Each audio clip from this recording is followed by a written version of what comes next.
आइए स्टूडेंट्स, आप लोग का मेरे YouTube चैनल मैथ्स डाउटलेस में स्वागत है। तो जैसा कि आप लोग जान चुके होंगे, सत्र 2021-22 के लिए जेक बोर्ड के द्वारा परीक्षा के पैटर्न में बदलाव किया गया है। इस बार आपका परीक्षा जो है नए पैटर्न पे होगा और सिलेबस को भी दो भागों में बांट दिया गया है। तो इस टॉपिक पर मैं वीडियो पहले ही बना चुका हूँ। अगर आप लोग उस वीडियो को नहीं देखे हैं तो उस वीडियो का लिंक आपको इस वीडियो के डिस्क्रिप्शन में मिल जाएगा। वहां जाकर के देख करके आप लोग समझ सकते हैं कि इस बार जो सत्र 2021-22 है उसके लिए परीक्षा पैटर्न क्या रहेगा, क्या बदलाव किया गया है, सारी चीज़ों को मैंने अच्छे से समझाया है। तो उसी के तहत आज के इस वीडियो में हम लोग देखेंगे जैक बोर्ड के द्वारा नए परीक्षा पैटर्न पर आधारित संभावित प्रश्नों का मॉडल प्रश्न पत्र, यानी कि कक्षा 10 की जो गणित की आपकी परीक्षा होगी उसमें प्रश्न आपका कैसा पूछा जाएगा, उसी पर मैंने ये वीडियो बनाया है। यानी कि आपका जो 40 प्रश्न इस बार पूछा जाएगा कुल 8 चैप्टर से, तो उन 8 चैप्टर से मैंने जो महत्वपूर्ण प्रश्न है, जो संभावित है, जो परीक्षा में आ सकते हैं, उसी को लेकर के मैंने ये मॉडल प्रश्न पत्र तैयार किया गया है। तो ये बहुत ही महत्वपूर्ण है आप लोगों के लिए। अगर आप इसकी तैयारी अच्छे से कर लेते हैं तो आप लोगों को फिर मैथ की परीक्षा में ज़्यादा परेशानी नहीं होगी, क्योंकि आपका ज़्यादातर प्रश्न इसी में से आ जाएगा या इसी टाइप का पूछा जाएगा। तो चलिए हम लोग समझ लेते हैं कि क्या रहेगा इस बार परीक्षा में आपका। तो कक्षा 10 का विषय गणित का आपका पूर्णांक रहेगा 40, यानी कि 40 प्रश्न आपका टोटल रहेगा और प्रत्येक प्रश्न एक एक मार्क्स का रहेगा, एक एक नंबर का। तो कुल 40 हो गया, तो पूर्णांक हो गया 40 आपका। और समय आपको दिया जाएगा 90 मिनट। 40 प्रश्नों को सॉल्व करने के लिए आपको परीक्षा में कुल 90 मिनट का समय दिया जाएगा। ठीक है, तो उसी के तहत मैंने ये मॉडल प्रश्न पत्र तैयार किया है आप लोगों के लिए। तो चलिए हम लोग शुरू करते हैं अब प्रश्नों को हल करना। तो पहला प्रश्न है 135 और 225 का HCF है। इन चारों में से कौन सा संख्या 135 और 225 का HCF है? तो देखिए HCF और LCM निकालने के लिए हमारे पास दो विधि है, एक तो भाग विधि है और एक गुणनखंड विधि है। तो आप कोई भी विधि से बना सकते हैं, क्योंकि यहाँ तो ऑब्जेक्टिव प्रश्न है, आपका मेथड आपसे नहीं पूछने वाला है। देखिए हम लोग भाग विधि से ही बना लेते हैं। तो जो छोटा संख्या है उससे बड़ी संख्या में आप भाग दीजिए। तो 135 से हम लोग भाग दे देते हैं 225 में, तो एक बार में भाग लगेगा, तो हो गया 135। घटा देंगे, 5 में से 5 जीरो, 12 में से 3 9, इधर खत्म, 90 बचा। अब क्या करते हैं, यहाँ पर का जो भाजक है उसको उतार दिया जाता है यहाँ पर भाज्य के रूप में, और फिर अब 90 से आपको 135 में भाग देना है। तो दो बार में तो ज़्यादा हो जाएगा 180, तो एक ही बार में भाग लगेगा 90। तो यहाँ हो गया 5, घटाने के बाद अब 13 में से 9 गया तो 4, 45 बचा। फिर आपको क्या करना है, ये जो 90 है इसको यहाँ पे उतार देना है। और अब देखिए कि दो बार में 45 दूना 90 कट गया, यानी कि शेषफल आपका कुछ नहीं बचा। क्या बचा? 0 बचा। तो जिस स्टेप में आपका शेषफल 0 हो जाता है उसी का जो भाजक होता है वही आपका HCF हो जाता है। यानी कि HCF आपका क्या हो गया, 45 हो गया, जो कि ऑप्शन 2 में दिया गया है। तो यही आपका करेक्ट आंसर हो गया। तो इसका स्क्रीनशॉट आप लोग ले लीजिए। तो प्रश्न 2 यह है कि संख्याओं 26 और 91 का LCM है, यानी कि लौसक क्या होगा इन चारों संख्याओं में से। तो लौसक को भी निकालने का हमारे पास दो तरीका है, एक तो हम गुणनखंड करके भी निकाल सकते हैं और एक भाग विधि से भी निकाल सकते हैं। तो इस बार हम लोग गुणनखंड विधि से निकाल लेते हैं। देखिए, तो 26 का आप गुणनखंड कर लीजिए, तो 2 से 13 बार में, यानी कि 26 बराबर हो गया 2 गुना 13। और 91 का गुणनखंड करेंगे तो ये हो जाएगा 7 से 13 बार में, 13 7 91, तो 91 बराबर हम लोग लिख सकते हैं 7 गुना 13। अब LCM में किसको लिया जाता है, देखिए जो दोनों में कॉमन है पहले उसको एक बार लिखेंगे। तो 13 दोनों में है तो 13 एक बार लिखा जाएगा, फिर जो कॉमन नहीं है सबको लिखा जाएगा। तो यहाँ 2 बचा है और यहाँ 7 बचा है। अब सबको हम लोग गुना कर लेंगे तो हमारा LCM आ जाएगा। तो 13 दूना 26 और 26 को 7 से गुना कर लीजिए, तो 7 छक्के 42 के 2 बचा 4, 7 दूना 14, 14 4 18, तो 182 LCM हो गया। यही आपका आंसर हो गया, जो कि ऑप्शन 3 में दिया गया है। तो इसका भी आप लोग स्क्रीनशॉट ले लीजिए। तो प्रश्न 3 यह है कि संख्याओं 12, 15 और 21 का HCF है। यानी कि अभी तक हम लोग 2 संख्याओं वाला HCF LCM देखे थे, तो 3 संख्याओं वाला भी आपसे पूछा जा सकता है। तो चलिए इसका HCF हम लोग कैसे निकालेंगे, तो इसको भी हम लोग गुणनखंड विधि से निकाल लेते हैं, बहुत ही आसानी से निकल जाता है। तो 12 का आप लोग गुणनखंड कर लीजिए, तो 2 छके 12, 2 तिहाई 6, तो 12 बराबर हो गया 2 गुना 2 गुना 3, ठीक है। इसके बाद आप 15 का गुणनखंड कर लीजिए, तो 15 का हो जाएगा 3 गुना 5, तो हो गया 15 बराबर 3 गुना 5। और 21 का कर लीजिए, तो 21 का गुणनखंड हो जाएगा 3 सत्ते 21, यानी 21 बराबर 3 गुना 7। तो HCF में क्या किया जाता है, आपको तीनों के गुणनखंड में जो मौजूद है, जो कॉमन है, उसको निकालना है, वही आपका HCF हो जाएगा। तो देखिए इसके गुणनखंड में 3 दिख रहा है, यहाँ भी 3 दिख रहा है, यहाँ भी 3 दिख रहा है। तो ये जो 3 आपको दिख रहा है यही तीनों में है, और 3 ही तब कहला जाएगा इसका HCF। तो आपका सीधा आंसर कितना हो जाएगा, ऑप्शन 2, क्योंकि यहाँ पर 3 दिया गया है। तो इसका भी स्क्रीनशॉट आप लोग ले लीजिए। तो प्रश्न 4 यह है कि यदि HCF 306,657 बराबर 9 है, यानी कि 306 और 657 का HCF 9 है, तो LCM 306, 657 का होगा। यानी कि आपको इन दोनों संख्याओं का HCF दिया है और LCM आपसे पूछा गया है। तो ये सवाल कैसे बनाएंगे, तो देखिए कक्षा 10 में आप लोग पढ़े होंगे कि 2 संख्याओं का गुणनफल उसके HCF और LCM के गुणनफल के बराबर होता है। मान लीजिए कि आपको 2 संख्या A और B दिया है, तो A गुना B बराबर होता है HCF of AB Guna LCM of AB के। ये कक्षा 10 में फॉर्मूला ही होता है, इसको वेरीफाई भी किया गया था। तो इसी के हेल्प से हम लोग निकाल सकते हैं LCM। कैसे, तो देखिए LCM को हम उधर छोड़ देंगे, तो HCF इधर भाग में आ जाएगा, तो आपका फॉर्मूला निकल जाएगा A गुना B by HCF of AB और बराबर LCM ऑफ AB। यानी कि आपका जो 2 संख्या है AB, ये यही संख्या है आपको जो दिया गया है, एक को A मान लेंगे, एक को B मान लेंगे। तो आपसे क्या पूछा है, LCM पूछा है, तो इसी फार्मूला पे निकाल लेते हैं हम लोग। देखिए कैसे, तो LCM 306, 657 का हो जाएगा, दोनों संख्या का गुणनफल पहले कर लेंगे, तो 306 गुना 657 और इसमें भाग दे देंगे किससे, HCF से। तो HCF आपका कितना है, 9 है, तो 9 से भाग दे दीजिए। अब कटा के जो आएगा वही आंसर आपका हो जाएगा। तो 7, 5, 12, 6, 18, 9 से ये कट जाएगा, 9 से कटा देते हैं, 9 सत्ते 63, बच गया 2, 27 हो गया, तो 9 तिया 27, 73 से अब 306 को हम लोग गुना कर लेते हैं।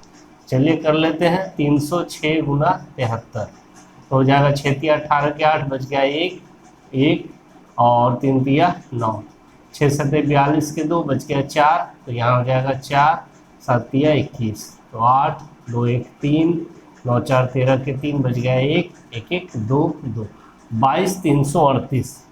तो ये आपका हो गया दोनों का LCM, जो कि आपका ऑप्शन 3 में दिया है। तो इस तरह से हमारा ऑप्शन 3 करेक्ट आंसर हो गया। तो इसका भी स्क्रीनशॉट आप लोग ले लीजिए। हम लोग आगे बढ़ते हैं। प्रश्न 5 देखिए क्या है, संख्याओं 8, 9 और 25 का LCM है, यानी इन चारों संख्या में से आपका कौन सा संख्या इन तीनों का LCM होगा। तो LCM भी निकालने के लिए हमारे पास 2 विधि है, गुणनखंड विधि से भी निकाल सकते हैं, भाग विधि से भी निकाल सकते हैं। तो गुणनखंड विधि से हम लोग नहीं निकालेंगे, उसमें थोड़ा टाइम ज़्यादा लगेगा, उससे आसान भाग विधि होता है। क्योंकि आपका मेथड तो यहाँ नहीं पूछ रहा है ऑब्जेक्टिव में, तो आपको कोई भी मेथड से बना करके आंसर निकालना है, जिससे कि आप कम टाइम में बना सकें। तो चलिए भाग विधि में देखिए क्या करेंगे हम लोग। 8, 9 और 25 लिख दिए।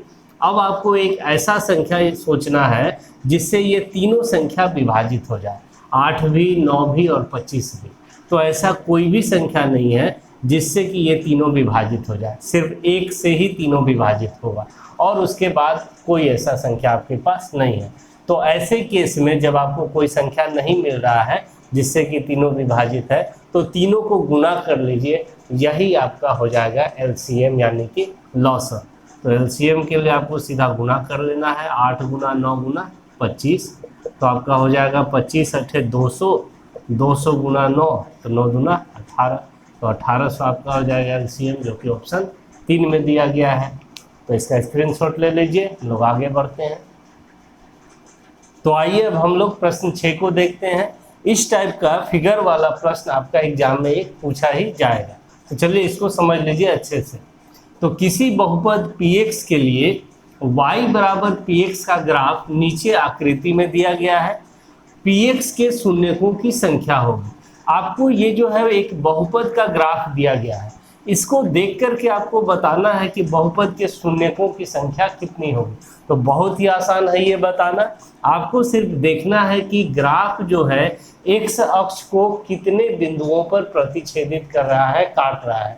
जितने बिंदु पर काटेगा, प्रतिच्छेदित करेगा, उतने ही शून्यकों की संख्या आपको बोल देना है। तो देखिए यहाँ पर ये ग्राफ एक बार यहाँ इस बिंदु पर, दूसरे बार इस बिंदु पर और तीसरे बार इस बिंदु पर, यानी कि 3 बिंदुओं पर x अक्ष को काटा। y अक्ष से आपको नहीं देखना है कि y अक्ष को कहीं पर काट रहा है या नहीं, उससे कोई मतलब नहीं होता है। आपको देखना है कि x अक्ष को कितने बिंदु पर काटा। तो x अक्ष को 3 बिंदुओं पर काटा, इसीलिए इसके शून्यकों की संख्या आपको बतानी है 3, जो कि ऑप्शन 2 में दिया गया है। तो यही आपका करेक्ट आंसर हो गया। प्रश्न 7 यह है कि बहुपद x² + 7x + 10 के लिए शून्यकों का योग क्या है। इस बहुपद का 2 शून्यक होगा, द्विघात बहुपद है तो दोनों शून्यकों का योग क्या होगा इन चारों ऑप्शन में से।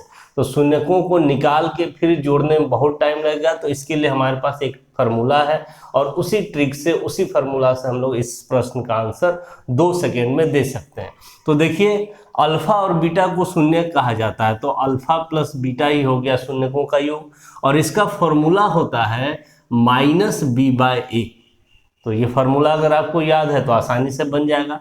अब रहा कि -b/a में b क्या होता है और a क्या होता है। तो देखिए b किसको कहते हैं, x के गुणांक को ही b कहा जाता है। तो यहाँ x का गुणांक क्या है, 7 है, तो 7 हो गया। और a किसको कहा जाता है, तो x² का जो गुणांक होता है संख्या, वही a होता है। तो x² का गुणांक यहाँ कोई भी संख्या नहीं है, तो क्या मानेंगे, 1 मानेंगे। तो इस तरह से हो गया -7/1, और 1 से हम किसी भी संख्या में भाग देंगे तो उतना ही रहेगा, यानी कि -7। यही हो गया आपका शून्यकों का योग। तो ऑप्शन 2 में दिया है, तो ये आपका आंसर हो गया। चलिए प्रश्न 8 को देखिए। बहुपद 2x² - 8x + 6 के लिए शून्यकों का गुणनफल है। तो शून्यकों का योग भी पूछा जा सकता है आपसे एग्जाम में, या शून्यकों का गुणनफल भी पूछा जा सकता है। तो देखिए शून्यकों का गुणनफल यानी अल्फा × बीटा का भी फॉर्मूला होता है, और इसका फॉर्मूला होता है c/a। अब रहा बात कि c और a क्या होता है, तो ये भी बहुत आसान है पहचानना। देखिए c होता है अचर पद, जो भी बहुपद के सबसे अंत में तीसरा जो पद रहेगा, जो संख्या रहेगा, वही c कहलाता है। तो यहाँ पर क्या है 6, तो 6 हो गया c। और a क्या है, तो a बता चुके आपको, x² का ही गुणांक a होता है। तो x² का गुणांक यहाँ पर क्या है, 2 है, तो 2 लिख देंगे। अब कट जाएगा 2 से 6 3 बार में, तो यहाँ हो गया 3, यानी शून्यकों का गुणनफल कितना निकल गया, 3 निकल गया, जो कि ऑप्शन 4 में दिया है। तो ये आपका करेक्ट आंसर हो गया। तो इस तरह से एग्जाम में आता है, तो आप लोग 2 सेकेंड में आंसर बता देंगे। तो इसका स्क्रीनशॉट आप लोग ले लीजिए, लोग आगे बढ़ते हैं। तो प्रश्न 9 है कि बहुपद x² - 2x - 8 के शून्यक है। तो इस बहुपद का आपका 2 शून्यक होगा। तो आपको यहाँ से देखिए 4 ऑप्शन दिया गया है, और सभी में आपको 2-2 संख्या दिया गया है। तो आपको बताना है कि कौन सा आपका सही आंसर है शून्यक का। तो देखिए एक तो है कि इसको गुणनखंड कीजिए, और गुणनखंड करके आप x का मान निकाल लीजिए, तो शून्यक पता चल जाएगा। तो उसमें ज़्यादा टाइम लगेगा। तो हम लोग क्या करेंगे कि कम टाइम में ऑब्जेक्टिव बनाने के लिए क्या करना है, देखिए। तो देखिए जो भी संख्या किसी भी बहुपद का शून्यक होता है, तो आप उसमें x के जगह पर उस संख्या को रख करके हल करेंगे, तो वह 0 के बराबर हो जाता है। ये नियम होता है शून्यक का। तो आपको अगर मान लीजिए चेक करना है ऑप्शन से ही कि ये शून्यक है कि नहीं, तो आप एक संख्या यहाँ रख करके देखिए, x के जगह पर 2, अगर 0 आ जाएगा तब फिर आप -4 भी रख के देख लीजिएगा। दोनों से 0 आ जाएगा तो आप कहेंगे कि यही वाला आंसर हो जाएगा, नहीं आएगा तो फिर हम लोग आगे बढ़ेंगे। तो जैसे कि आपको मान लीजिए ऑप्शन 1 को चेक करने का मन है कि 2 को हम चेक करके देखें कि शून्य है कि नहीं, तो आपको यहाँ पर x स्क्वायर की जगह पे कर लेना है 2 का स्क्वायर, और -2 x है तो 2 गुना x की जगह पे 2 रख रहे हैं, अब -8 देखिए क्या आ रहा है, तो 2 दूना 4, ये हो गया आपका -4 और ये -8, तो यहाँ देखिए +4 है और ये -4 कैंसिल हो गया तो बच गया -8, तो 0 तो नहीं आया, यानी कि 2 इसका शून्य नहीं होगा। तो ये वाला आंसर तो कभी हो नहीं सकता है क्योंकि इसमें 2 दिया गया है और यहाँ भी 2 दिया है, तो ये भी आंसर नहीं होगा। अब बचा आपके पास 2 ऑप्शन, अब इसी दोनों को चेक कीजिए, तो -2 दोनों में दिख ही रहा है, तो -2 तो कंफर्म है कि आ ही जाएगा, दोनों में है। अब आपको चेक करना है कि 4 रख करके या -4 रख करके, 4 रख के 0 आ जाएगा तो ये आंसर हो जाएगा, -4 रख करके 0 आ जाएगा तो ऑप्शन 4 आपका आंसर हो जाएगा। तो ऐसे ही कम टाइम में आपको ऑब्जेक्टिव को बनाना है, तो आपको 4 रख के देख लेना है।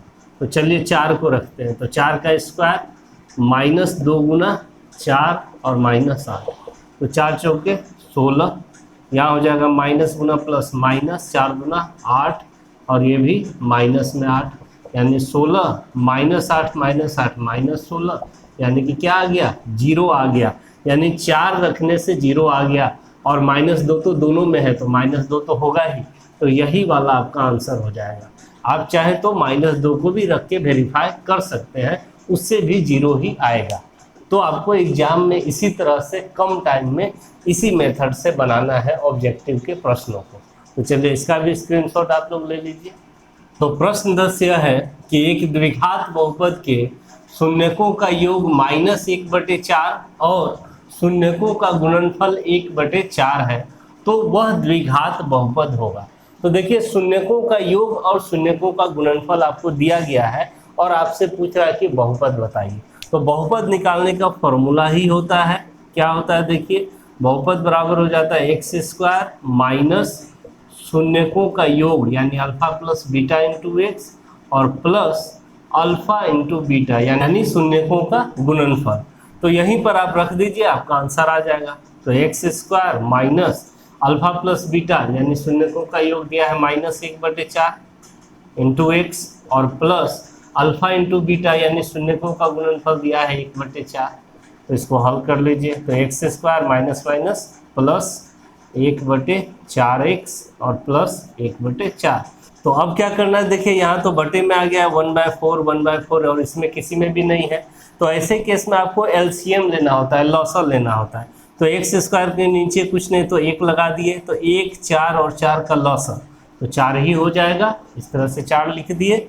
और यहाँ पर 1 चौके 4, 4 बार में भाग लगा तो 4 गुना x² 4x², 4 से 4 में भाग देंगे तो 1 बार में तो 1 गुना x, फिर 4 से 4 में भाग देंगे तो भागफल 1 तो 1 गुना 1 और इस 4 को अब हटा दिया जाता है, तो हो गया 4x² प्लस x प्लस 1, यही आपका आंसर हो जाएगा। तो ये ऑप्शन 3 में दिया है, तो इस तरह से आप आंसर बता सकते हैं। तो इसका भी स्क्रीनशॉट आप लोग ले लीजिए। तो प्रश्न 11 यह है कि निम्न रैखिक समीकरण युग्म x - 2y - 10 = 0, 3x + 4y - 20 = 0 के हल है। इन दोनों रैखिक समीकरण युग्म का हल क्या होगा, यही आपसे पूछा गया। तो ऑप्शन 1 में है कि केवल एक हल यानी कि अद्वितीय हल होगा, या अपरिमित रूप से अनेक हल होगा, या कोई हल नहीं होगा, या इनमें से कोई नहीं। तो देखिए इस तरह का कोई भी रैखिक समीकरण युग्म दिया जाता है और आपसे हल के बारे में पूछा जाता है कि किस प्रकार का हल होगा, तो उसके लिए हम लोग अनुपातों की तुलना करके ये ज्ञात कर लेते हैं, ये पता कर लेते हैं कि इस रैखिक समीकरण युग्म का हल कैसा होगा।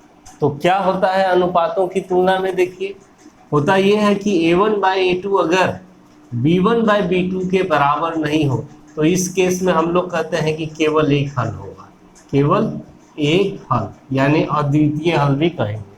और अगर a1/a2 बराबर हो गया b1/b2 के और ये भी बराबर हो गया c1/c2 के, ऐसा आ जाएगा अनुपात, तब आप कहेंगे कि इसके अपरिमित रूप से अनेक हल, अपरिमित रूप से अनेक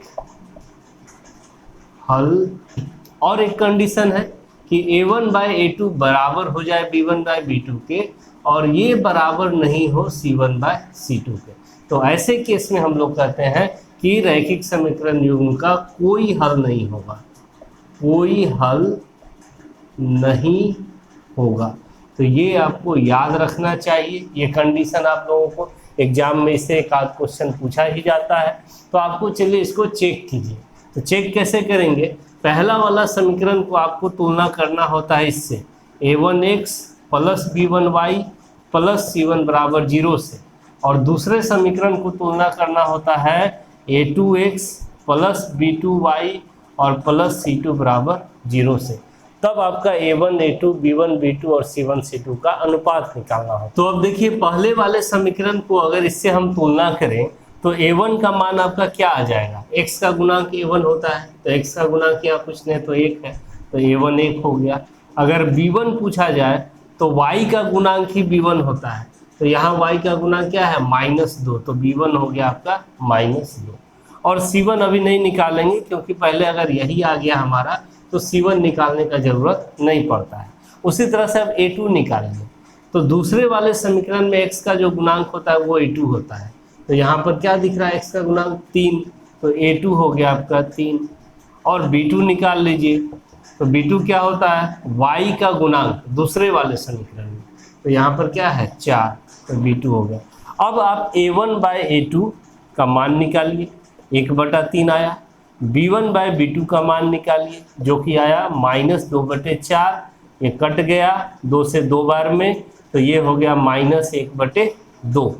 तो इस तरह से आप देख रहे हैं कि a1/a2 का मान आया 1/3 और b1/b2 का मान आया -1/2, दोनों तो बराबर नहीं आया, यानी कि a1/a2 बराबर नहीं आया b1/b2 को, तो हमें c1/c2 निकालने की भी जरूरत नहीं है। यहीं से हमें पता चल गया कि बराबर नहीं आएगा तो केवल एक हल बोलेंगे। तो इस तरह से आपका ऑप्शन 1 में दिया है, तो यही वाला आपका करेक्ट आंसर हो गया। तो इसका स्क्रीनशॉट आप लोग ले लीजिए।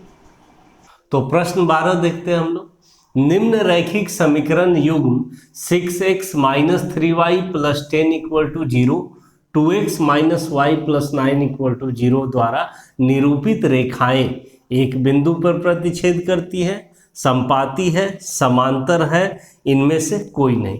यानी कि आपको जो दो रैखिक समीकरण दिया गया है, दोनों का ग्राफ के बारे में आपसे पूछा गया है कि उसकी जो रेखाएं होंगी क्या होंगी, एक बिंदु पर प्रतिच्छेद करती हुई होंगी या संपाती होगी या समांतर होगी। तो इसको भी कैसे बताएंगे हम लोग, तो इसको भी हम लोग अनुपात की तुलना करके ही बता सकते हैं। ठीक है, तो चलिए समझ लेते हैं पहले कि अनुपात की तुलना में क्या होता है। अगर a1/a2 b1/b2 के बराबर नहीं होगा तो केवल एक हल होगा, ये पिछले सवाल में हम लोग सीख चुके थे। तो अब इसी में आगे बढ़ते हैं थोड़ा, तो जिसका एक हल होगा, ठीक है, तो वैसी रेखाएं एक बिंदु पर प्रतिच्छेद करेगी, यानी इसमें आपका एक बिंदु पर प्रतिच्छेद करती हुई रेखाएं बनेगी। अगर ऐसा कंडीशन आ गया तो a1/a2 बराबर नहीं हो b1/b2 के। अगर ऐसा कंडीशन आ जाए कि a1/a2 बराबर b1/b2 बराबर c1/c2, तो इसका हल तो ये होता है अपरिमित रूप से अनेक हल। तो रेखाओं के बारे में कहेंगे कि इसकी जो रेखाएं होगी वह संपाती होगी। संपाती का मतलब क्या, एक ही पर दूसरा ओवरलैप करना, जैसे एक रेखा ये हुआ तो दूसरा भी इसी पर आएगा, और एक बिंदु पर प्रतिच्छेद करने वाला ऐसा रेखा जहां एक पर करे। तीसरा कंडीशन समझिए कि अगर a1/a2 बराबर हो जाए b1/b2 के और ये बराबर नहीं हो c1/c2 के, तो कोई हल नहीं होता है। और ऐसे केस में रेखाएं समांतर होती है, एकदम समांतर, यानी कभी भी नहीं कटेगी, एक दूसरे को कभी भी नहीं काटेगी ये रेखाएं। तो इस केस में हम लोग कहेंगे कि रेखाएं क्या होगी, समांतर होगी। यही 3 कंडीशन होता है इसमें रेखाओं के बारे में, ये भी आपको याद रखना चाहिए, इससे भी प्रश्न आ सकता है। तो चलिए हम लोग उसको चेक कर लेते हैं। तो सबसे पहले a1/a2 का मान निकालिए। a1 क्या होगा, x का गुणांक तो 6 है, a2 क्या होगा, इसमें x का गुणांक 2 है, तो इसको कटा लेते हैं, 2 तिहाई 6, तो a1/a2 का मान आ गया 3। अब निकाल लीजिए b1/b2 का मान, तो b1 क्या होगा, y का गुणांक यहाँ पहले वाले समीकरण में -3, और B2 क्या होगा, दूसरे वाले समीकरण में y का गुणांक क्या है, कोई संख्या आपको नहीं दिख रहा है, सिर्फ माइनस दिख रहा है, तो -1 लेना होता है। तो ये माइनस माइनस कट गया, 3/1 का मतलब क्या हुआ, 3 हुआ। अभी तक दोनों बराबर आ रहा है, तो अब हमें C1/C2 भी निकालना होगा। तो C1 क्या होगा, तो देखिए इसमें अचर पद 10 है और यहाँ पर देखिए क्या है, 9 है, तो 10/9। तो इस तरह से आप देख रहे हैं कि A1/A2 और B1/B2 तो बराबर आया, लेकिन C1/C2 के बराबर नहीं आया। यानी ऐसा कंडीशन आया, A1/A2 बराबर B1/B2, क्योंकि दोनों 3 है, और ये बराबर नहीं होगा C1/C2 के, क्योंकि यहाँ तो मान आ गया आपका 10/9, या 3 के बराबर तो नहीं आया। तो जब ऐसा कंडीशन आएगा तो देखिए आपको रेखाओं के बारे में क्या बोलना है कि रेखाएं समांतर होगी, कोई हल नहीं होगा और रेखाएं समांतर होगी। तो आपका ऑप्शन 3 में दिया गया है, तो यही आपका करेक्ट आंसर हो गया। तो इसका स्क्रीनशॉट आप लोग ले लीजिए। तो प्रश्न 13 यह है कि निम्न रैखिक समीकरणों के युग्म 2x + y - 6 = 0, 4x - 2y - 4 = 0 है। यानी कि ये जो आपको रैखिक समीकरण युग्म दिया है, इसके युग्म के बारे में आपसे पूछ रहा है कि कैसा है, वह संगत है या असंगत है। और ऑप्शन 3 में कह रहा है कि 1 और 2 दोनों, यानी कि संगत और असंगत दोनों है। और ऑप्शन 4 में है कि इनमें से कोई नहीं। तो कैसे बताएंगे हम लोग कि जो दोनों रैखिक समीकरण युग्म है यह क्या है, संगत है या असंगत है, या दोनों है, या इनमें से कोई नहीं। तो कैसे बताएंगे, देखिए इसको भी आपको अनुपात की ही तुलना से बतानी है। तो संगत होता क्या है, वैसा रैखिक समीकरण युग्म जिसका एक या एक से ज्यादा हल होता है उसे हम लोग संगत रैखिक समीकरण युग्म कहते हैं। और वैसा रैखिक समीकरण युग्म जिसका कोई हल नहीं होता है उसे हम लोग असंगत रैखिक समीकरण युग्म कहते हैं। ठीक है, तो यहाँ पर आपको अनुपातों की तुलना से यही पता करना है कि इसका हल आ रहा है कि नहीं, एक हल या अपरिमित रूप से अनेक हल, ये दोनों कंडीशन में कुछ भी आएगा तो हम लोग संगत ही बोलेंगे, और कोई हल नहीं निकलेगा तो कहेंगे असंगत। तो कैसे बताएंगे, देखिए अनुपातों की ही तुलना करेंगे। फिर से हम लोग A1/A2 अगर बराबर नहीं आएगा B1/B2 के, तो इसमें एक हल होता है, एक हल, और एक हल हुआ तो इसको संगत बोलेंगे। यानी ऐसा कंडीशन आएगा तो आपको संगत बोलना है। और दूसरा A1/A2 बराबर हो जाए B1/B2 के, और ये भी हो जाए बराबर C1/C2 के, तो ऐसे केस में अपरिमित रूप से अनेक हल होता है, तो इसमें भी हम लोग संगत बोलेंगे। ये दोनों आएगा तो आपको संगत ही बोलना है। ठीक है, और तीसरा A1/A2 बराबर हो गया B1/B2 के, और ये बराबर नहीं हो C1/C2 के, तो ऐसे में समीकरण का कोई हल नहीं निकलता है, और इस केस में हम लोग कहेंगे कि यह क्या है, असंगत है। तो आपको चेक करना है फिर से। तो चलिए शुरू करते हैं। सबसे पहले हम लोग A1/A2 निकाल लेते हैं। A1 क्या होगा, पहले वाले समीकरण में x का गुणांक 2 है, और A2 क्या होगा, दूसरे वाले समीकरण में x का गुणांक जो कि 4 है। तो 2/4 हो गया, तो इसको सॉल्व कर लेंगे तो ये 1/2 हो जाएगा, कट जाएगा। तो अब B1/B2 भी निकाल के देखिए क्या आ रहा है। B1 क्या होगा, पहले वाले समीकरण में y का गुणांक कुछ नहीं दिख रहा है तो 1, और B2 दूसरे वाले समीकरण में y का गुणांक यानी कि -2, तो ये क्या आ गया आपका -1/2। पहला वाला वैल्यू आया 1/2 A1/A2 का, और दूसरा B1/B2 का वैल्यू आया -1/2। तो ये दोनों तो बराबर नहीं हुआ, यानी कि A1/A2 बराबर नहीं हुआ B1/B2 के, और जब बराबर नहीं होगा तो ऐसे केस में एक हल निकलता है, अद्वितीय हल, और जब हल निकला तो इसे संगत बोलेंगे हम लोग। ठीक है, तो आपका आंसर हो जाएगा यहाँ ऑप्शन 1 जो कि संगत है। तो इसका भी स्क्रीनशॉट ले लीजिए, हम लोग आगे बढ़ते हैं फिर। तो प्रश्न 14 यह है कि निम्न रैखिक समीकरण युग्म x + y = 14, x - y = 4 के हल है। आपको दो रैखिक समीकरण युग्म दिया गया है और आपको 4 ऑप्शन दिया गया है कि कौन सा उसका हल होगा, x = 5, y = 9, या ऑप्शन 2, ऑप्शन 3 या ऑप्शन 4। एक तो तरीका है कि आप समीकरण को हल कीजिए और वहां से x y का मान निकालिए, जो आएगा वही आपका आंसर आ जाएगा।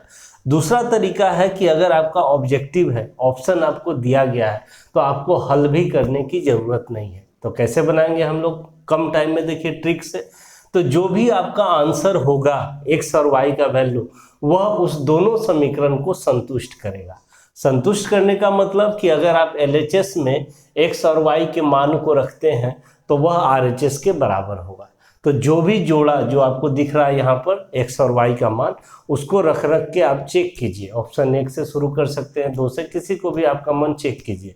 अगर दोनों में बराबर आ जाता है LHS में रखने के बाद RHS के, तो आपका जो है वही आंसर हो जाएगा।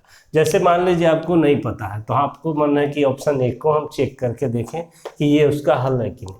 तो आप पहला वाला समीकरण में x और y की जगह पे ये दोनों संख्या रखिए।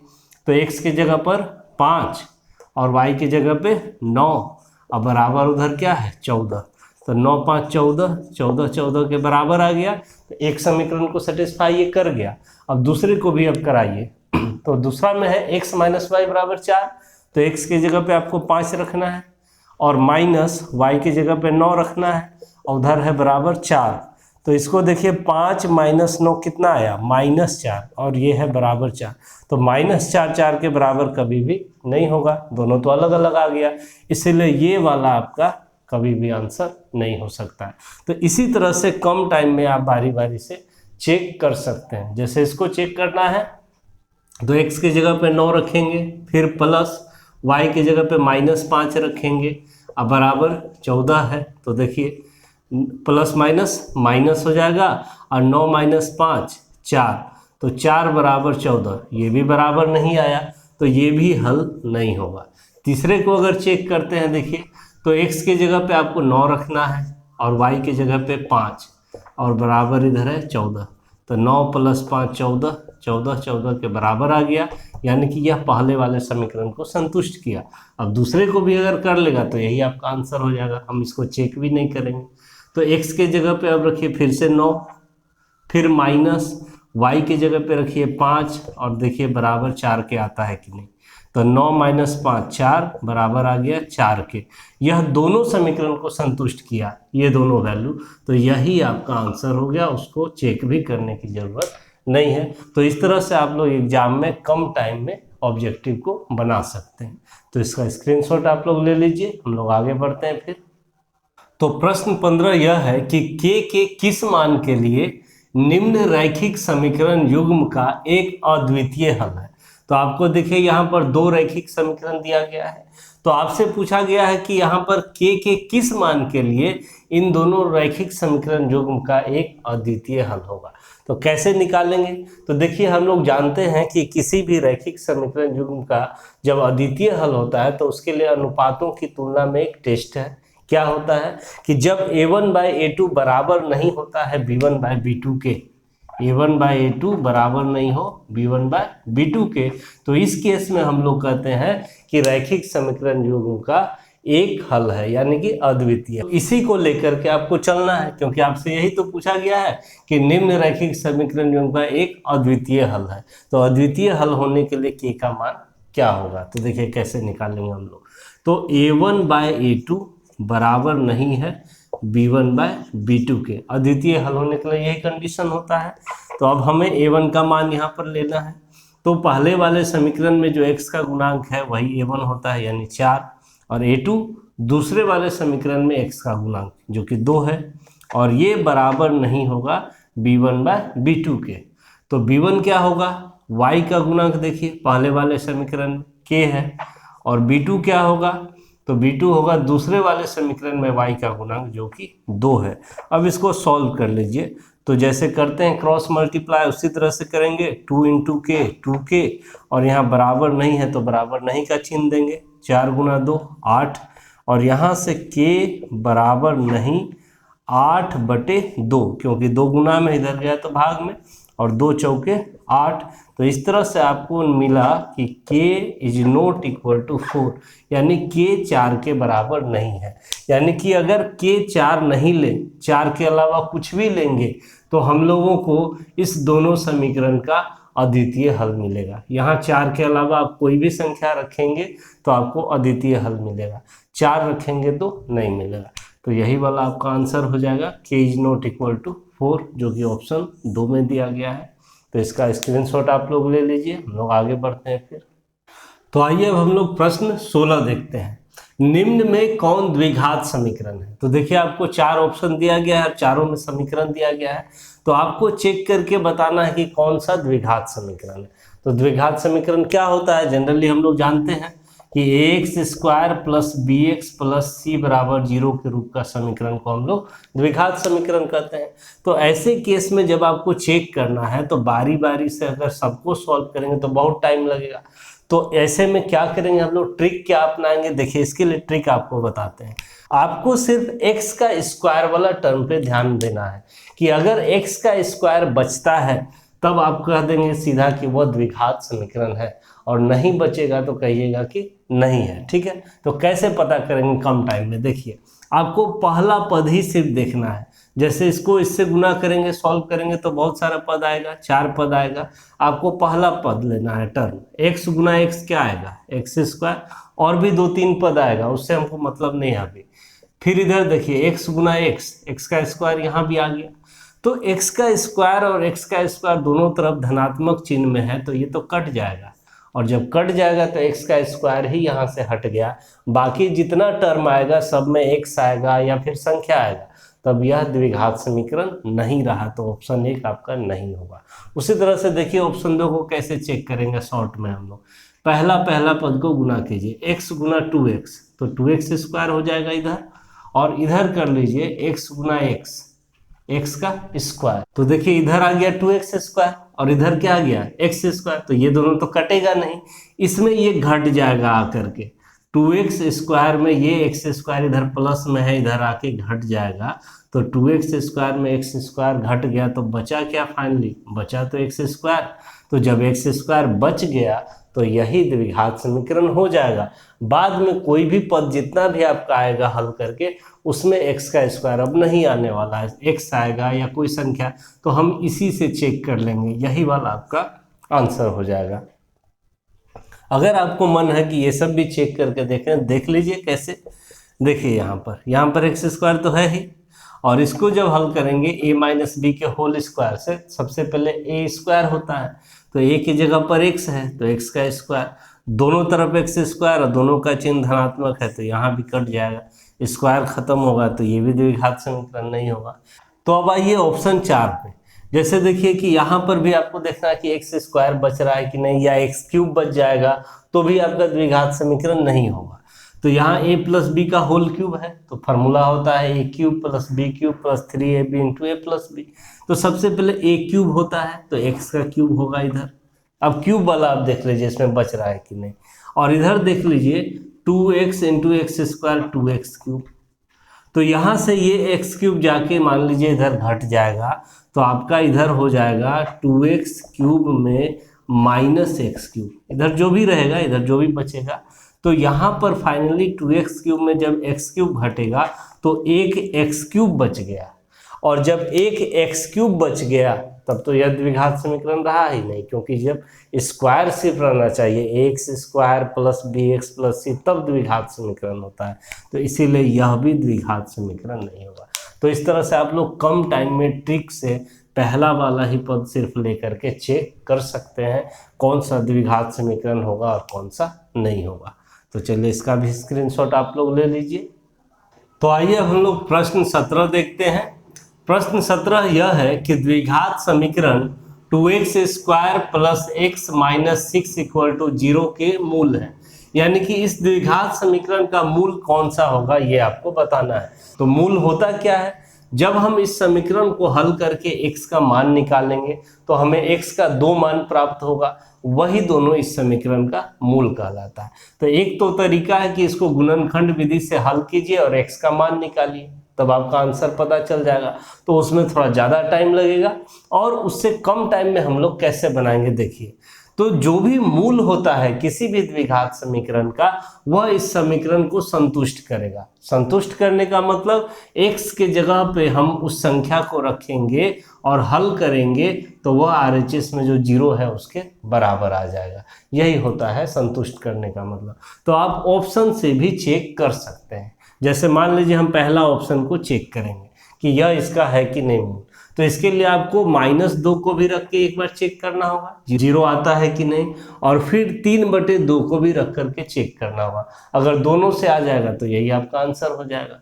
तो चलिए इसी को चेक कर लेते हैं हम लोग। 2 इंटू एक्स स्क्वायर है तो x की जगह पे आपको -2 रखना है, तो -2 का स्क्वायर, प्लस x है तो x की जगह पे आपको -2 रख देना है, और यहाँ पर -6 है, और ये देखिए 0 के बराबर आता है कि नहीं। तो 2 गुना -2 का स्क्वायर करेंगे तो माइनस गुना माइनस प्लस हो जाएगा, और 2 गुना 2 4 हो जाएगा, और ये प्लस माइनस -2 -6 बराबर 0। तो ये हो गया 4 दूना 8, और ये दोनों माइनस में है तो ये -8 बराबर 0, 8 - 8 0 बराबर 0, यानी कि -2 जो है इस समीकरण को संतुष्ट किया, यानी -2 इसका मूल होगा। तो ऑप्शन या तो आपका ये हो सकता है या ये हो सकता है, ये तो होगा नहीं क्योंकि इसमें 2 दिया है, इसमें भी 2 दिया है, तो 2 तो होगा नहीं। अब आपको चेक करना है कि 3/2 होगा कि -3/2, तो आप 3/2 को ही चेक कर लीजिए। ये अगर संतुष्ट कर देगा तो ये आंसर हो जाएगा, ये नहीं करेगा तो सीधा ये आंसर कर दीजिएगा, क्योंकि -2 तो एक है ही, और ये हो जाएगा तब। तो चलिए अब हम लोग चेक कर लेते हैं 3/2 रख करके। तो 2 गुना 3/2 का स्क्वायर, फिर प्लस x के जगह पे 3/2 और -6 बराबर 0। देखिए क्या आता है। तो 2 गुना 3 का स्क्वायर 9, 2 का स्क्वायर 4, अब प्लस 3/2 -6 बराबर 0। ये 2 दूना 4 2 बार में कट गया, तो यहाँ हो गया 9/2, 3/2 और 6/1, 2 2 और 1 का लसा 2, तो यहाँ हो गया ऊपर 9 3 -1 दूना 2, तो 6 दूना 12। तो इस तरह से देखें 9 3 12 -12/2 बराबर 0, और 12 - 12 0, 0/2 बराबर 0, और 0 में हम कोई भी संख्या से भाग दें 0 ही होता है, यानी कि यह भी 0 के बराबर आ गया, यानी कि 3/2 भी समीकरण को संतुष्ट कर गया। तो यही आपका आंसर होगा। तो इस तरह से आप चेक कर सकते हैं बिना गुणनखंड किए कम टाइम में। ठीक है, तो इसका स्क्रीनशॉट आप लोग ले लीजिए, हम लोग आगे बढ़ते हैं फिर। तो आइए अब हम लोग प्रश्न 18 को देखते हैं। प्रश्न यह है कि यदि b² - 4ac ग्रेटर देन 0, यानी कि b² - 4ac का मान 0 से बड़ा हो, कोई भी धनात्मक संख्या हो, तो द्विघात समीकरण ax² + bx + c बराबर 0 के मूल होंगे। तो मूल कैसा होगा द्विघात समीकरण का? 2 भिन्न वास्तविक मूल, 2 बराबर मूल, कोई वास्तविक मूल नहीं, या इनमें से कोई नहीं। तो कैसे बताएंगे? तो देखिए ये एक चेक करने का तरीका भी है आपको, इसको आप विविक्तकर कहते हैं, जानते होंगे, क्लास 10th में पढ़े होंगे द्विघात समीकरण। d बराबर होता है b² - 4ac, तो इसे विविक्तकर कहते हैं। d बराबर b² - 4ac होता है। अब इसमें 3 कंडीशन होता है। यदि d का मान 0 से बड़ा हो, कोई भी धनात्मक संख्या हो, तब आप मूल के बारे में कहेंगे कि दो भिन्न वास्तविक मूल होंगे। ये होता है, ये सब याद भी रखना चाहिए आपको, कोई भी पूछा जा सकता है। दूसरा कंडीशन कि अगर d का मान 0 के बराबर हो जाए, सीधा 0 के बराबर हो गया, तो इसमें कहेंगे आप लोग 2 बराबर मूल होंगे, 2 बराबर मूल होंगे। और एक कंडीशन होता है तीसरा, अगर d का मान 0 से छोटा, 0 से छोटा का मतलब क्या कि निगेटिव में कोई संख्या आ जाए, तब मूल के बारे में कहेंगे कि कोई वास्तविक मूल नहीं होगा, कोई वास्तविक मूल नहीं होगा। ये होता है 3 कंडीशन। तो आप देख लीजिए, आपसे बोला है कि b² - 4ac का मान 0 से बड़ा, और b² - 4ac का मतलब d ही होता है। तो d का मान 0 से बड़ा, तो क्या बोलेंगे? 2 भिन्न वास्तविक मूल। तो आपको पहला ऑप्शन में ही दिया है 2 भिन्न वास्तविक मूल, तो यही आपका आंसर हो गया। तो इसका स्क्रीनशॉट ले लीजिए, हम लोग आगे बढ़ते हैं फिर।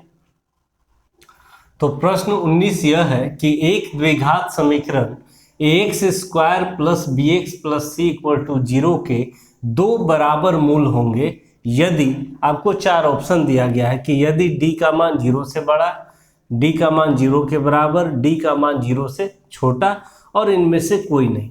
क्या कंडीशन होगा कि जिसके कारण द्विघात समीकरण के दो बराबर मूल होंगे।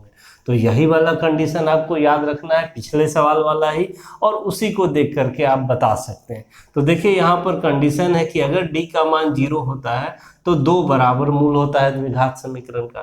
तो आपसे यही तो पूछा है कि दो बराबर मूल होने के लिए d का मान क्या होना चाहिए, तो d का मान 0 के बराबर होना चाहिए। तो आपका जो है ऑप्शन 2 में दिया है, तो यही आपका करेक्ट आंसर हो गया। तो इसका स्क्रीनशॉट आप लोग ले लीजिए। तो प्रश्न 20 यह है कि यदि समीकरण 2x स्क्वायर प्लस के एक्स प्लस 3 इक्वल टू 0 के दो बराबर मूल हो तो k का मान होगा। इन चारों ऑप्शन में से k का मान क्या होगा ये आपको बताना है। तो देखिए हम लोग जानते हैं कि किसी भी द्विघात समीकरण के दो बराबर मूल होता है तो विविक्तर का मान 0 के बराबर होता है, यानी d का मान 0 के बराबर होता है। ये हम लोग सीख चुके हैं पिछले भी सवाल में। और d का मान 0 के बराबर होने का मतलब बी स्क्वायर माइनस 4ac का मान 0 के बराबर, क्योंकि d का ही मान होता है बी स्क्वायर माइनस 4ac। तो ये कंडीशन निकला अगर दो बराबर मूल हो। तो इसी के हेल्प से हम लोग k का मान निकालेंगे। कैसे, तो देखिए इस समीकरण को आप standard form ax square plus b x plus c बराबर 0 से तुलना करके ए बी सी का मान पहले पता कर लीजिए। तो एक्स स्क्वायर का गुणांक ही ए होता है, तो यहाँ पर एक्स स्क्वायर का गुणांक 2 है, तो ए बराबर 2 मिल गया आपको। अब बी बराबर कितना, तो एक्स का गुणांक ही बी होता है, तो यहाँ एक्स का गुणांक क्या है के, तो बी बराबर के मिल गया आपको। और सी क्या होता है, तो सी अचर पद होता है, जो संख्या होता है लास्ट में, तो 3। तो ए बी सी इस तरह से आपको मिल गया। अब यहाँ पर रख करके आप के का मान निकाल सकते हैं। तो यहाँ बी का मान के है, तो के रख देंगे, तो के का स्क्वायर हो गया -4 इंटू ए के जगह पे 2 और सी के जगह पे 3 और बराबर हो गया ये 0। तो यहीं से आपको अब के का मान निकालना है। तो के स्क्वायर ये हो जाएगा -4 दूना 8, 8 तिया 24 बराबर 0। तब यहाँ से हो गया आपका के स्क्वायर बराबर 24, ये इधर माइनस में उधर गया तो प्लस में। तो यहाँ से अब बताइए के बराबर क्या होगा, इधर स्क्वायर है तो उधर जाएगा तो रूट लग जाता है और साथ में चिन्ह भी लग जाता है प्लस और माइनस का। और 24 का वर्गमूल निकालिए, तो 24 का गुणनखंड कीजिए, पता चल जाएगा 2 से 12 बार में, 2 से 6 बार में, 2 से 3 बार में, तो 2 का जोड़ा मिल गया, तो 2 बाहर हो जाएगा यानी कि प्लस माइनस 2 और रूट के अंदर में ही रह जाएगा ये दोनों, 2 गुना 3 6। तो इस तरह से प्लस माइनस 2 रूट 6 आपका के का मान आ गया। तो देखिए यहाँ पर दिया हुआ है +2 रूट 6 और -2 रूट 6 दोनों इसी में है। तो ऑप्शन 2 आपका करेक्ट आंसर हो गया। तो इसका स्क्रीनशॉट ले लीजिए आप लोग। प्रश्न 21 यह है कि AP 3/2 1/2 -1/2 -3/2 के लिए प्रथम पद और सार्वंतर है। तो यह आपको एक AP दिया गया है, तो इस AP का प्रथम पद और सार्वंतर आपको बताना है और यहाँ पर आपको 4 ऑप्शन दिया गया है। तो चलिए इसे सॉल्व कर लेते हैं, बहुत ही आसान सा क्वेश्चन है ये। तो प्रथम पद क्या होता है किसी AP का, जो पहला पद है वही प्रथम पद कहलाता है, जिसको A से सूचित करते हैं। तो आपका पहला पद क्या है, यही है 3/2, तो A बराबर हो गया आपका 3/2, यानी प्रथम पद निकल गया। अब रहा कि सार्वंतर कैसे निकालते हैं, तो सार्वंतर को हम लोग D से सूचित करते हैं और सार्वंतर निकालने का फॉर्मूला होता है A2 - A1, यानी दूसरा पद घटाओ पहला पद। तो ये हो गया आपका दूसरा पद, तो इसमें आप पहले पद को घटा दीजिए, यानी कि दूसरा पद हो गया 1/2, तो 1/2 लिख देंगे और इसमें घटा देंगे हम लोग पहले पद को 3/2 को, तो जो आएगा वही सार्वंतर हो गया। तो 2 हो गया लॉसा, यहाँ हो गया 1 और यहाँ हो गया -3, तो 1 - 3 -2, -2/2 हो गया और ये तो कट जाएगा, तो हो गया आपका -1। तो इस तरह से आप देख रहे हैं पहला पद 3/2 हो गया और सार्वंतर -1 हो गया। तो आपको ऑप्शन 2 में दिया गया है, तो यही वाला करेक्ट आंसर हो गया। ठीक है, इसका स्क्रीनशॉट ले लीजिए। तो प्रश्न 22 यह है कि AP 2 7 12 और फिर डॉट डॉट डॉट है, मतलब बहुत सारा पद है, का 10वां पद है, तो इस एपी का आपको 10वां पद बताना है कि क्या होगा। इसी तरह से जैसे कि पहला पद है, ये दूसरा है, ये तीसरा है, तो इसी तरह 10वां पद क्या होगा। तो 10वां पद निकालेंगे कैसे हम लोग, nवें पद के सूत्र से। तो nवां पद का सूत्र क्या होता है, तो nवां पद का सूत्र होता है an बराबर a plus n-1 into D. अब इस फार्मूले पर आपको जो भी पद निकालना होता है आप निकाल सकते हैं। 5वां पद पूछा जाएगा तो 5वां पद भी निकाल सकते हैं, यानी n का मान आप जितना रखेंगे वही वाला पद निकल जाएगा। तो इसका 10वां पद पूछा है तो यानी n का मान 10 आपको रखना है। अब रहा कि a और d, तो देखिए पहले a d निकाल लीजिए। तो पहला पद ही a होता है, यानी a बराबर हो गया आपका 2, और d सार्वंतर, दूसरा पद घटाओ पहला पद, यानी 7 माइनस 2 5 हो गया डी, और n का मान 10, यानी 10वां पद बोला है तो n का मान 10 हो गया। अब यहाँ पर इस सूत्र में रख दीजिए तो आपका निकल जाएगा a 10, यानी 10वां पद। तो a n के जगह पे 10, तो यही हो गया 10वां पद। a के जगह पे 2 रख देंगे जोड़, n के जगह पे 10 रख देंगे तो 10 माइनस 1 और गुना d, और d का मान कितना है 5, बराबर 2 जोड़ 10 माइनस 1 9, और 9 गुना हो गया आपका 5। तो इस तरह से 2 जोड़ 9 पचे 45, 45 2 47 हो गया 10वां पद। तो ऑप्शन 3 में दिया है, तो ये आपका करेक्ट आंसर हो गया। तो इसका स्क्रीनशॉट ले लीजिए आप लोग। प्रश्न 23 यह है कि एपी 21, 18, 15 का कौन सा पद -81 है। इस एपी का कौन सा पद -81 होगा, ये आपसे पूछा गया है और आपको 4 ऑप्शन दिया गया है।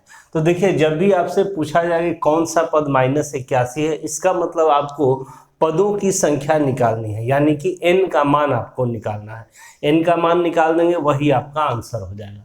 तो कैसे निकालेंगे, तो जो भी पद आपसे पूछा जाता है कि ये कौन सा पद है, उसी को आप मानेंगे कि यह nवां पद है। इस तरह से मान के हम लोग चलते हैं कि माना nवां पद -81 है, इस तरह से मान लिया जाता है। तो इसका मतलब कि an बराबर -81, क्योंकि nवें पद को हम लोग an से सूचित करते हैं।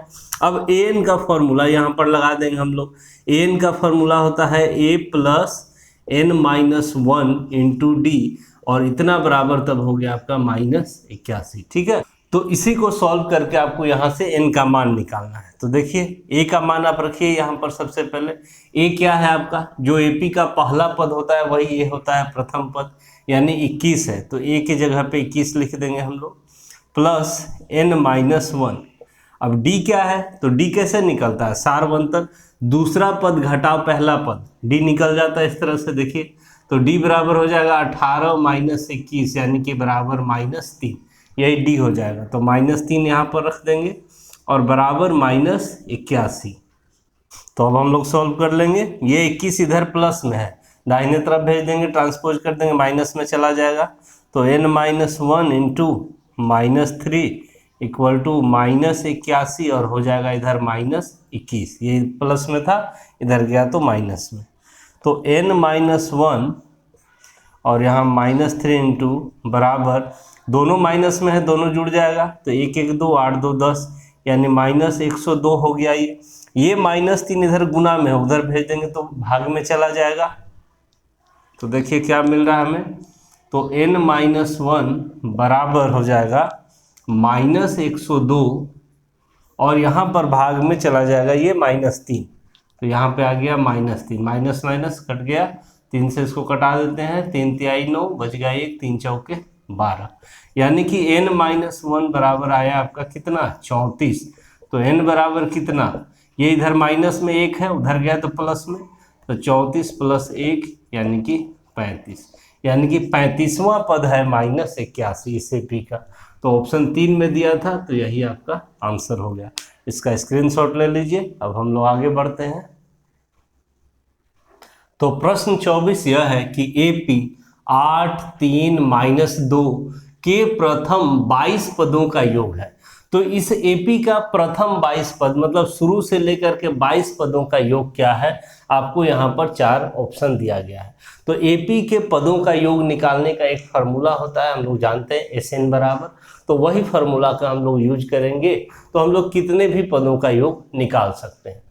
तो यहाँ पर पदों का योग निकालने के पहले हमें ए, डी और एन की जरूरत पड़ेगी, तो वो सब लिख लेते हैं। तो यहाँ ए बराबर कितना, ए होता है प्रथम पद, तो 8 है, तो 8 हो गया ये। डी कितना, तो डी होता है दूसरा पद घटा पहला पद, तो दूसरा पद 3 है और पहला पद 8 है, तो 3 - 8 यानी कि -5 हो गया आपका डी। और एन कितना, यानी कि आपको जितने पदों का योग बोल रहा है वही एन हो गया, तो यहाँ 22 पदों का योग बोल रहा है, तो एन बराबर ही हो गया आपका कितना, 22 हो गया। अब फार्मूला लगा दीजिए एन पदों का योग का, तो वो फार्मूला होता है एस एन बराबर n/2 bracket 2a + n-1 into D, यही फार्मूला होता है एन पदों का योग का। अब यहाँ पर आप एस एन के जगह पे 22 रख दीजिए, तो ये हो गया आपका 22 पदों का योग। अब n के जगह पे यहाँ पे 22, तो 22 रख देंगे, 22/2 हो गया। 2a है तो 2 गुना a के जगह पे आपको 8 रख देना है, और प्लस n का मान आपको 22 रख देना है, तो 22 - 1 हो गया, और गुना d है, और d का मान कितना है, -5 है, तो -5 हम लोग इस तरह से लिख दिए। अब सबको सॉल्व कर लेंगे तो हमारा आंसर आ जाएगा।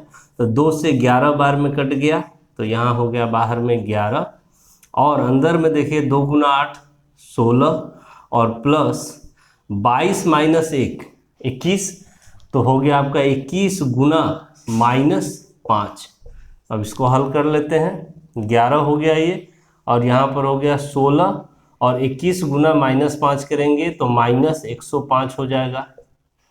अब आप इसको घटा लीजिए, तो देखिए कितना आ जाएगा आपका, एस एन बराबर 11 गुना 105 में 16 घटा लीजिए, तो 15 में से 6 गया 9, और यहाँ बच गया आपका 9, 9 में से 1 8, यानी कि -89 आ गया आपका। तो अब इसको 11 से गुना कर लेते हैं, हमारा आंसर आ जाएगा। तो कर लेते हैं यहीं पर 89 गुना 11, तो ये 89 या 98, तो 9 9 8 17 के साथ बच गया 1 8 1 9, और प्लस माइनस माइनस, तो 979, यानी कि -979 आ गया। यही आपका आंसर हो जाएगा। ऑप्शन 2 में दिया है, तो ये आपका करेक्ट आंसर हो गया। तो इसका स्क्रीनशॉट ले लीजिए। अब हम लोग आगे बढ़ते हैं। तो प्रश्न 25 यह है कि एक एपी में a बराबर 3, n बराबर 8 और s बराबर 192 है, तो d का मान है। तो d का मान इन चारों ऑप्शन में से क्या होगा। तो देखिए कोई एक एपी है, a दिया हुआ है यानी प्रथम पद आपको दिया हुआ है, n दिया हुआ है यानी पदों की संख्या आपको दिया गया है, और s बराबर 192। s का मतलब होता है n पदों का योग। तो n पदों का योग जो है 192 है। तो आपसे पूछ रहा है कि d का मान यानी कि सार्वअंतर निकालिए। तो हम लोगों को n पदों का योग दिया है, तो n पदों के योग के ही सूत्र के हेल्प से हम लोग d का मान निकालेंगे। तो चलिए शुरू करते हैं हम लोग सॉल्व करना। तो यहाँ पर आपको s का वैल्यू दे दिया है 192, ये लिख दिए। अब s का सूत्र लिखिए। s को आप Sn ही समझिए, जो कि Sn का सूत्र होता है वही आपको यहाँ पर लिखना है। Sn का सूत्र होता है n/2 bracket 2a + n-1 into D. तो यहाँ पर n नहीं भी दिया है तो भी आपको वही समझना है कि यह Sn है, यानी n पदों का योग है। तो यहाँ पर हम लोग फॉर्मूला लिख देंगे Sn का, n/2 bracket 2a + n-1 into D बराबर 192, ये दिया हुआ है आपको। अब देखिए यहाँ से n का मान आप रख दीजिए, यहाँ से सवाल में आपको 8 दिया हुआ है तो 8 रख दीजिए। फिर ब्रैकेट में 2 इंटू a का भी मान 3 दिया हुआ है, 3 रख दीजिए, जोड़, फिर n का मान 8 है तो 8 -1, और d आपको निकालना है तो d को रहने देंगे, और बराबर 192। अब इसको हम लोग हल कर लेंगे तो हमारा d का मान आ जाएगा। तो 2 से 8 कट जाएगा 4 बार में, ठीक है। और ये 4 जो है इधर गुना में है, उधर जाएगा तो भाग में चला जाएगा। तो आपको अंदर वाला यहाँ पे लिख लेना है। तो 2 तिहाई 6 जोड़ 8 - 1 7d बराबर 192 बटे हो जाएगा 4, क्योंकि 4 गुना में था, उधर कर दिए तो हम लोग भाग में चला गया। अब यहाँ से आगे हम लोग बढ़ते हैं।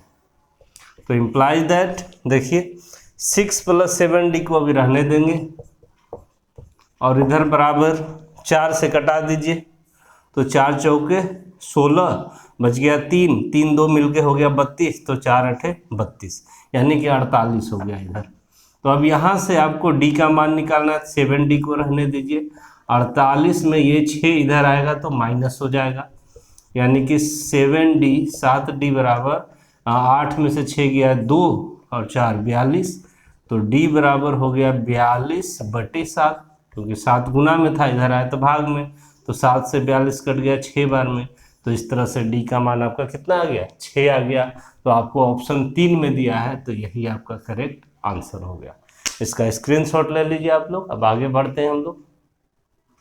तो प्रश्न 26 यह है कि निम्न में कौन सी आकृति समरूप नहीं है, और आपको 4 ऑप्शन दिया गया है, सभी वर्ग, सभी आयत, सभी समबाहु त्रिभुज, सभी वृत्त। तो इनमें से कौन सी आकृति समरूप नहीं है? तो देखिए, सबसे पहले हम लोग समझ लेते हैं कि समरूप आकृति क्या होती है। वैसी आकृति जिसका आकार एक समान हो लेकिन माप भिन्न भिन्न हो सकता है, यानी साइज छोटा बड़ा हो सकता है, लेकिन जो बनावट है, आकार है, वो एक समान होता है। तो वैसी आकृति को हम लोग समरूप आकृति कहते हैं। जैसे कि उदाहरण के तौर पे हम लोग बोले तो एक जो बॉल है, क्रिकेट बॉल छोटा जो होता है, क्रिकेट खेलते हैं, और एक जो वॉलीबॉल हो गया और एक फुटबॉल हो गया, ये सब समरूप आकृतियां होंगी, क्योंकि सभी का आकार जो है देखिए कि एक जैसा है, एक ही तरह से बना हुआ है, और साइज छोटा बड़ा हो सकता है। क्रिकेट का गेंद छोटा होगा और उसके बाद वॉलीबॉल बड़ा होगा, फुटबॉल बड़ा होगा।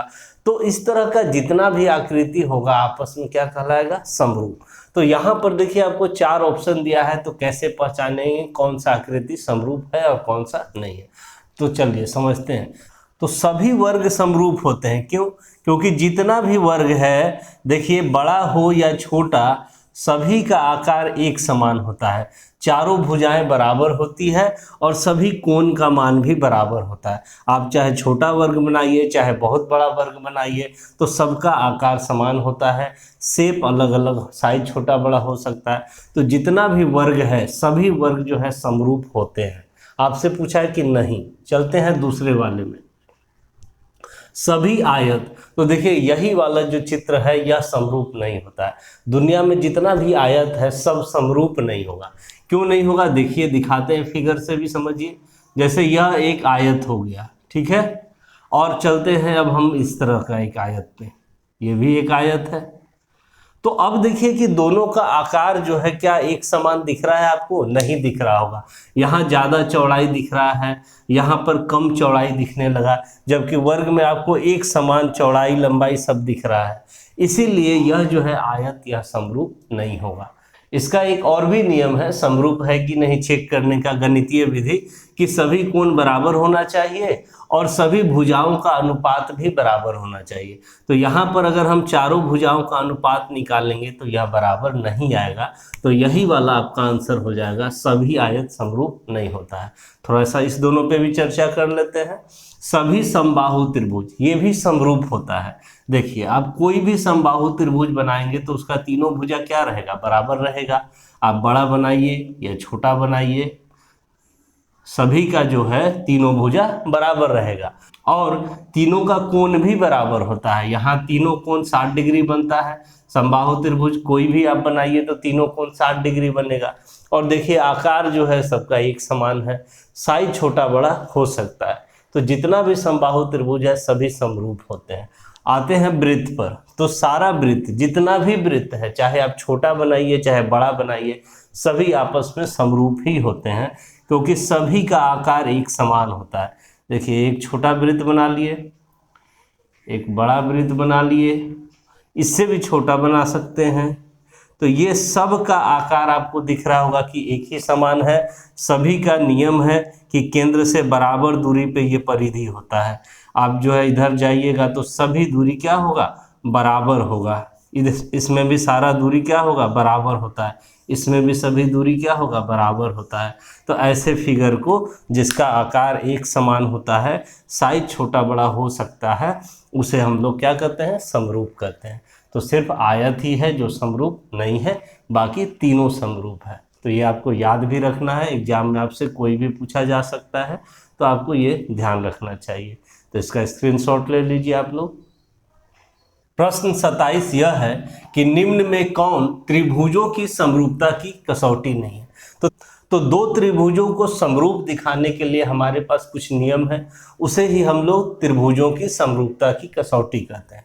तो इनमें से कौन सा है जो त्रिभुज की समरूपता की कसौटी नहीं है, ये आपको बताना है।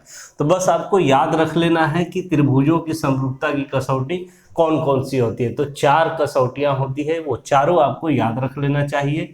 पहला ए मतलब कोण कोण कोण, दूसरा ए यानी कोण कोण, तीसरा एस यानी भुजा कोण भुजा, और चौथा होता है एस यानी भुजा भुजा भुजा। ये 4 ही होता है त्रिभुजों की समरूपता की कसौटी। यही 4 आपको याद रखना है, आपसे कुछ भी पूछा जा सकता है इस पर प्रश्न। तो देख लीजिए कि कौन सा इसमें से नहीं है। तो यहाँ पर देखिए ए दे दिया गया है, जो कि त्रिभुजों की समरूपता की कसौटी नहीं है। तो यही वाला ऑप्शन 3 आपका सही उत्तर हो जाएगा। बाकी तीनों त्रिभुजों की समरूपता की कसौटी है। तो इसका स्क्रीनशॉट ले लीजिए। अब हम लोग आगे बढ़ते हैं। प्रश्न 28 यह है कि निम्न आकृति में DE समांतर BC है, तो AD का मान हो। तो देखिए आपको एक त्रिभुज का चित्र दिया गया है, त्रिभुज ABC, और इस त्रिभुज में रेखा D भुजा BC के समांतर है, ये आपको दिया गया है। और आपको देखिए ये सब वैल्यू भी दिया गया है, मान दिया गया है। AE का मान दिया हुआ है 1.2 सेंटीमीटर, EC का मान 2.4 सेंटीमीटर, DB का मान 3.6 सेंटीमीटर। तो आपसे AD का मान पूछा जा रहा है कि ये जो AD है इस टुकड़े का मान क्या होगा, और 4 ऑप्शन दिया गया है। तो ये भी सवाल बहुत ही आसान है। कक्षा 10 का त्रिभुज के चैप्टर में आप लोग पढ़े होंगे आधारभूत समानुपातिकता प्रमेय, या जिसे थेल्स प्रमेय भी कहते हैं, जो कि प्रमेय 6.1 है। उसमें क्या कहा जाता है कि यदि किसी त्रिभुज में, ठीक है, एक भुजा के समांतर एक रेखा खींची जाए जो 2 भुजाओं को भिन्न भिन्न बिंदुओं पर प्रतिच्छेद करे, तो दोनों भुजाएं समान अनुपात में विभाजित हो जाती है। यानी क्या, तो AD बटे DB बराबर हो जाता है AE बटे EC के। यही होता है थेल्स प्रमेय का कहना। तो उसी नियम को हम लोग लगाएंगे तो हमारा आंसर निकल जाएगा। तो थेल्स प्रमेय से क्या लिख सकते हैं हम लोग, देखिए AD बटे DB बराबर AE बटे EC, ये हम लोग लिख सकते हैं। अब यहाँ से मान रख देंगे हम लोग। AD तो निकालना है तो AD रहने देंगे। DB का मान आपको दिया गया है 3.6 सेंटीमीटर, तो 3.6 लिख दिए। AE का मान आपको दिया गया है 1.2 सेंटीमीटर, तो 1.2 लिख दिए। और EC का भी मान दिया हुआ है 2.4 सेंटीमीटर। तो हो गया हमारा। अब आपको AD का मान निकालना है। तो देखिए यहाँ से आप क्रॉस मल्टीप्लाई कर सकते हैं इसको इसके साथ। तो इधर हो जाएगा AD गुना 2.4 बराबर, ये उधर जाके गुना हो जाएगा, तो 1.2 गुना 3.6, ऐसा लिख सकते हैं हम लोग। तो अब AD बराबर कितना हो जाएगा ये देखिए। तो अब हम लोग लिख सकते हैं AD बराबर 1.2 गुना 3.6 बटे, ये 2.4 इधर गुना में उधर गया तो भाग में 2.4 हो गया। अब दशमलव आप हटा दीजिए। तो देखिए यहाँ पर एक अंक के बाद दशमलव है, ये भी एक अंक के बाद है, तो इसका दशमलव इसके दशमलव से समझिए खत्म। अब इसका दशमलव हटाएंगे तो गुना हो जाएगा 10। ठीक, अब कटा देते हैं। 12 दूना 24, 2 से ये कट जाएगा 18 बार में, 18 दूना 36, और बचा आपके पास 18 बटे 10। तो 18 बटे 10 को आप लिख सकते हैं 1.8, क्योंकि 1 0 है तो एक अंक के बाद आप दशमलव लगा सकते हैं। तो 1.8 सेंटीमीटर हो गया आपका AD का मान। तो देखिए ऑप्शन 3 में दिया गया है 1.8 सेंटीमीटर, तो यही आपका आंसर हो गया। तो इसका स्क्रीनशॉट ले लीजिए आप लोग।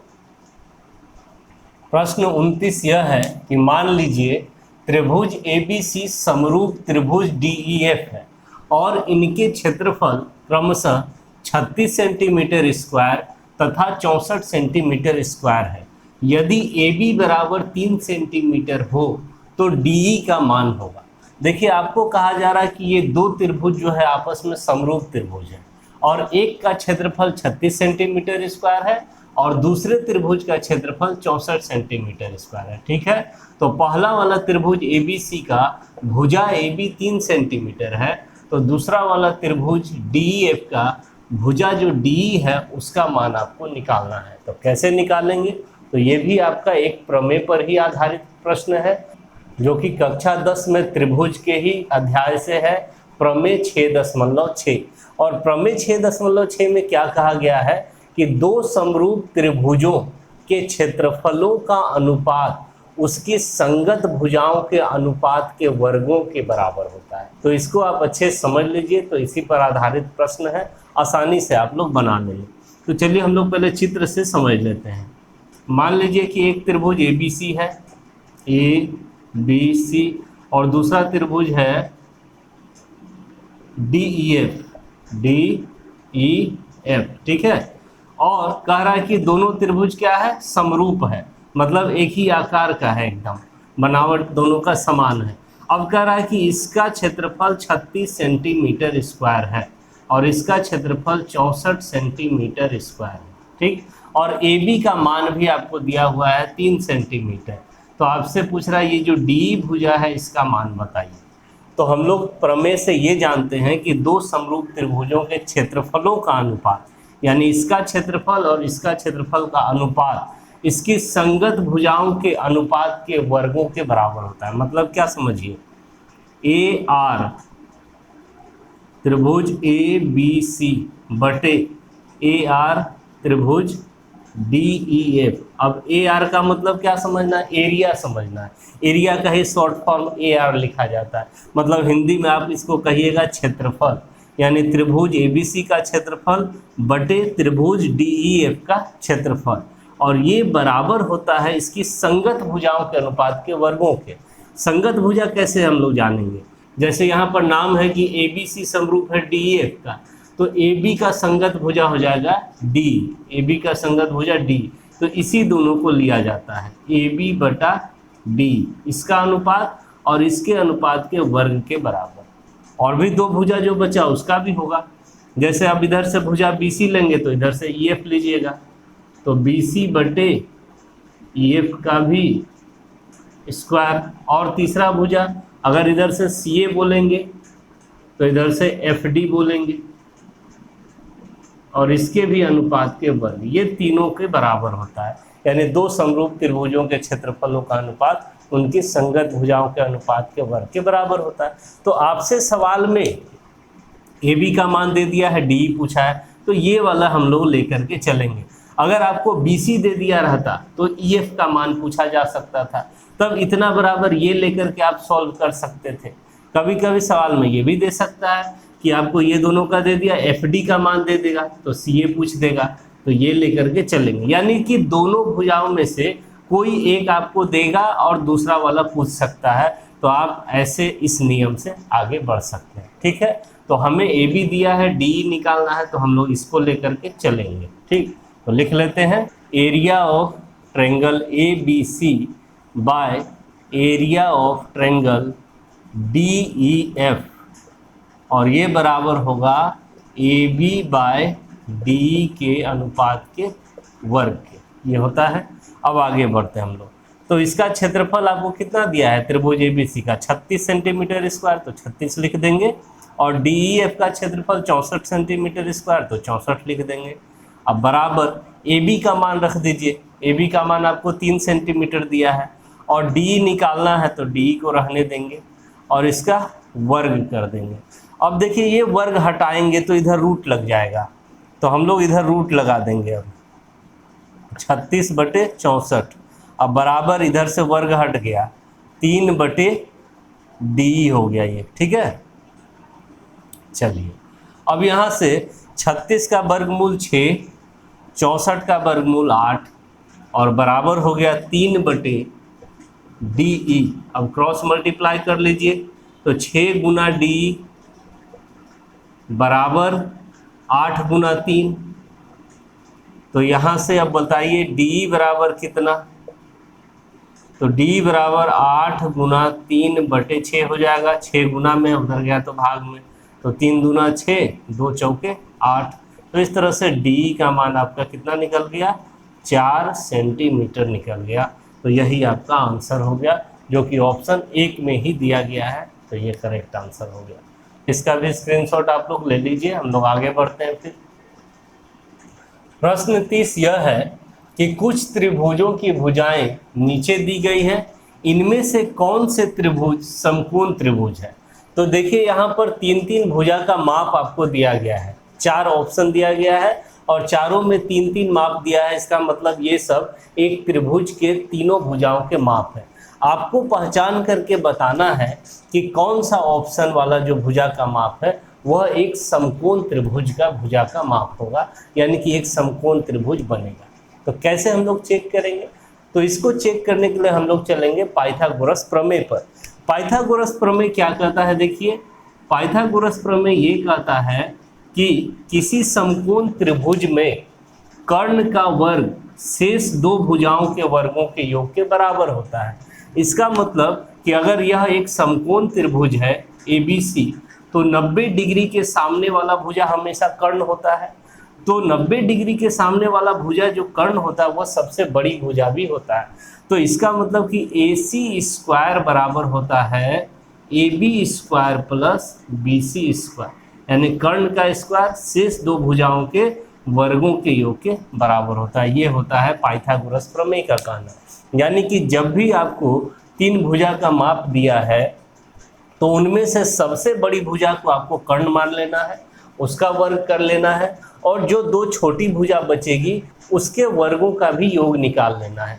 और अगर दोनों बराबर हो जाएगा तब बोलेंगे कि वो समकोण त्रिभुज है, और ये बराबर नहीं आएगा तो बोलेंगे समकोण त्रिभुज नहीं है।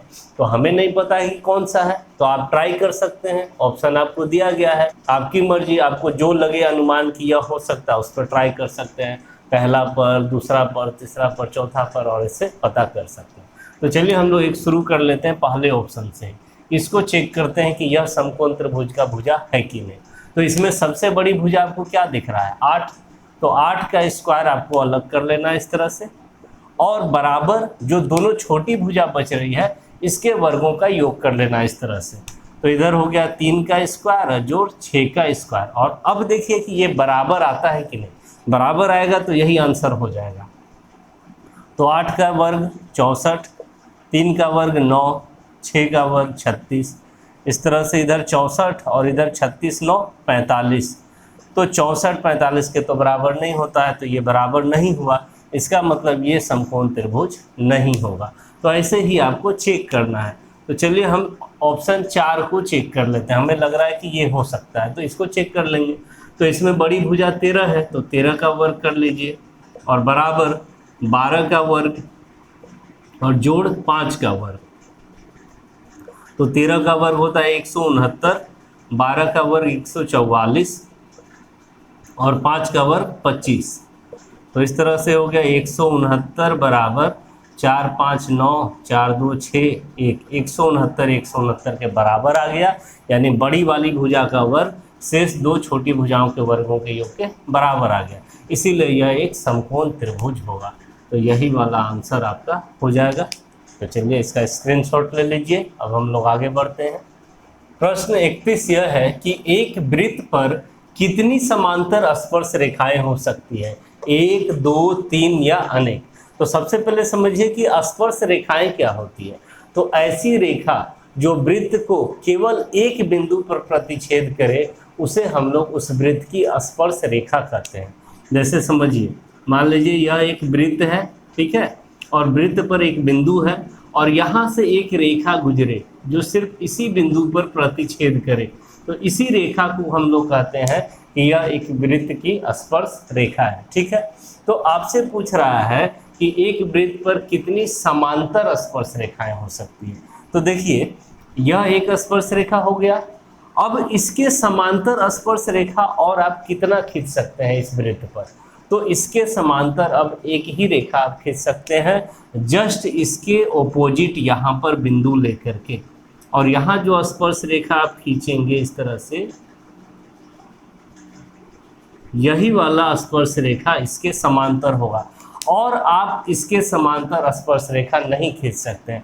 जैसे ही आप थोड़ा सा भी ऊपर जाएंगे इसके समांतर खींचने के लिए तो यह वृत्त को दो बिंदुओं पर काट देगा, प्रतिच्छेद कर देगा। तो यह स्पर्श रेखा तो नहीं कहलाएगा, इसका नाम हो जाता है छेदक रेखा, जो वृत्त को दो बिंदु पर प्रतिच्छेद करता है।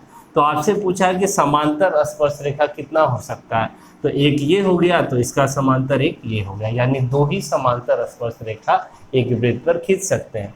और भी खींच सकते हैं लेकिन एक टाइम में दो ही, इसके समांतर इतना ही। जैसे कि अब मान लीजिए यहाँ पर एक बिंदु है, तो यहाँ से हम एक स्पर्श रेखा इस तरह से खींच देते हैं, ठीक। तो अब फिर इसके समांतर आप कहाँ खींच सकते हैं, इसके अपोजिट ही खींच सकते हैं, यहाँ पर बिंदु लेकर के। तो फिर से तो आपको दो ही मिला, दो समांतर स्पर्श रेखा। फिर अब इसके समांतर तो कोई तीसरा स्पर्श रेखा आप नहीं खींच सकते हैं। इसीलिए ऐसा सवाल जब भी आएगा तो आपको आंसर देना है कि दो, यानी कि एक वृत्त पर कितनी समांतर स्पर्श रेखाएं हो सकती है, तो दो हो सकती है। तो ऑप्शन 2 में ही दिया है, यही आपका आंसर हो गया। तो इसका स्क्रीनशॉट ले लीजिए।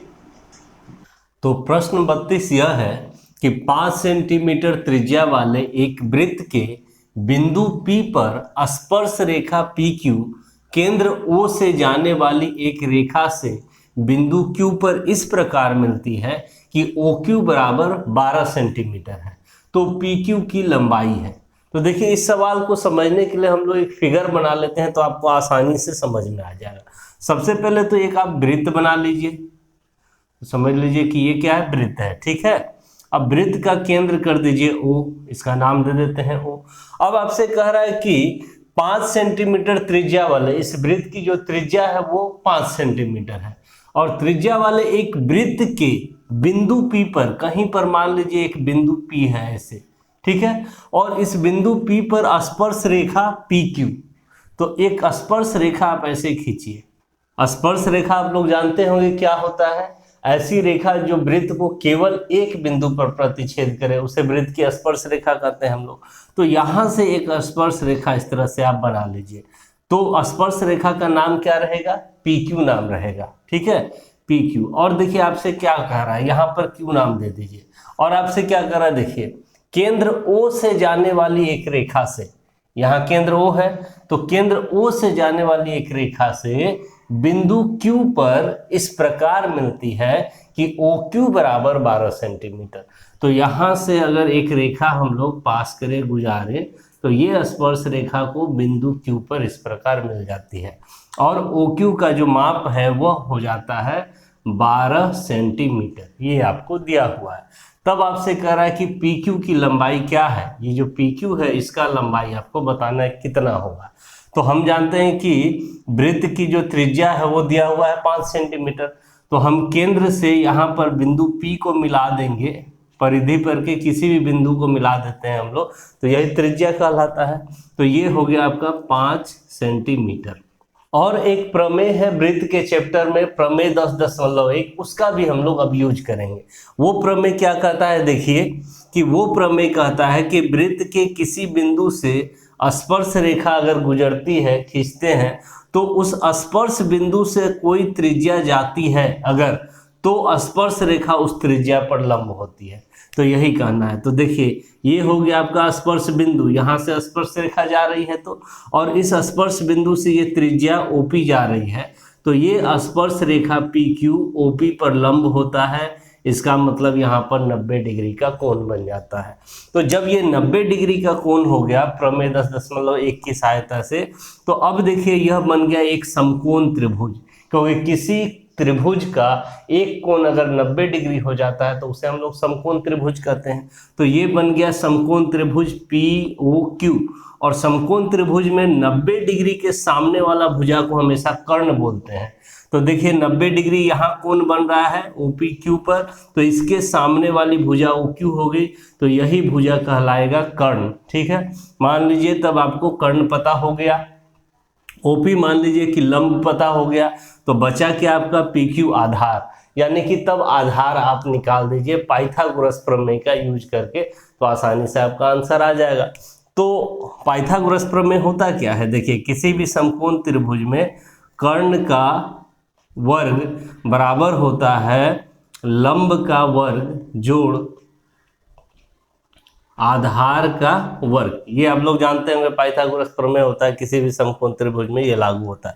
तो यहां से मान लीजिए आपको आधार PQ निकालना, तो आधार निकालने का क्या फॉर्मूला होता है, देखिए ये लंब स्क्वायर को हम लोग कर्ण स्क्वायर में माइनस कर देते हैं और ये आधार का वर्ग को इधर हटाते हैं तो इधर रूट लग जाता है।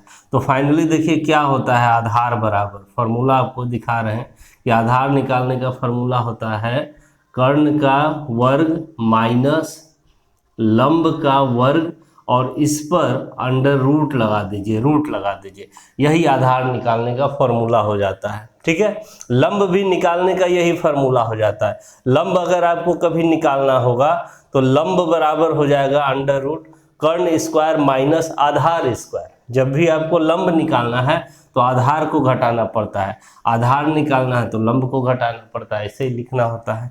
चलिए इसी फॉर्मूला का यूज से हम लोग अब PQ को निकाल लेंगे।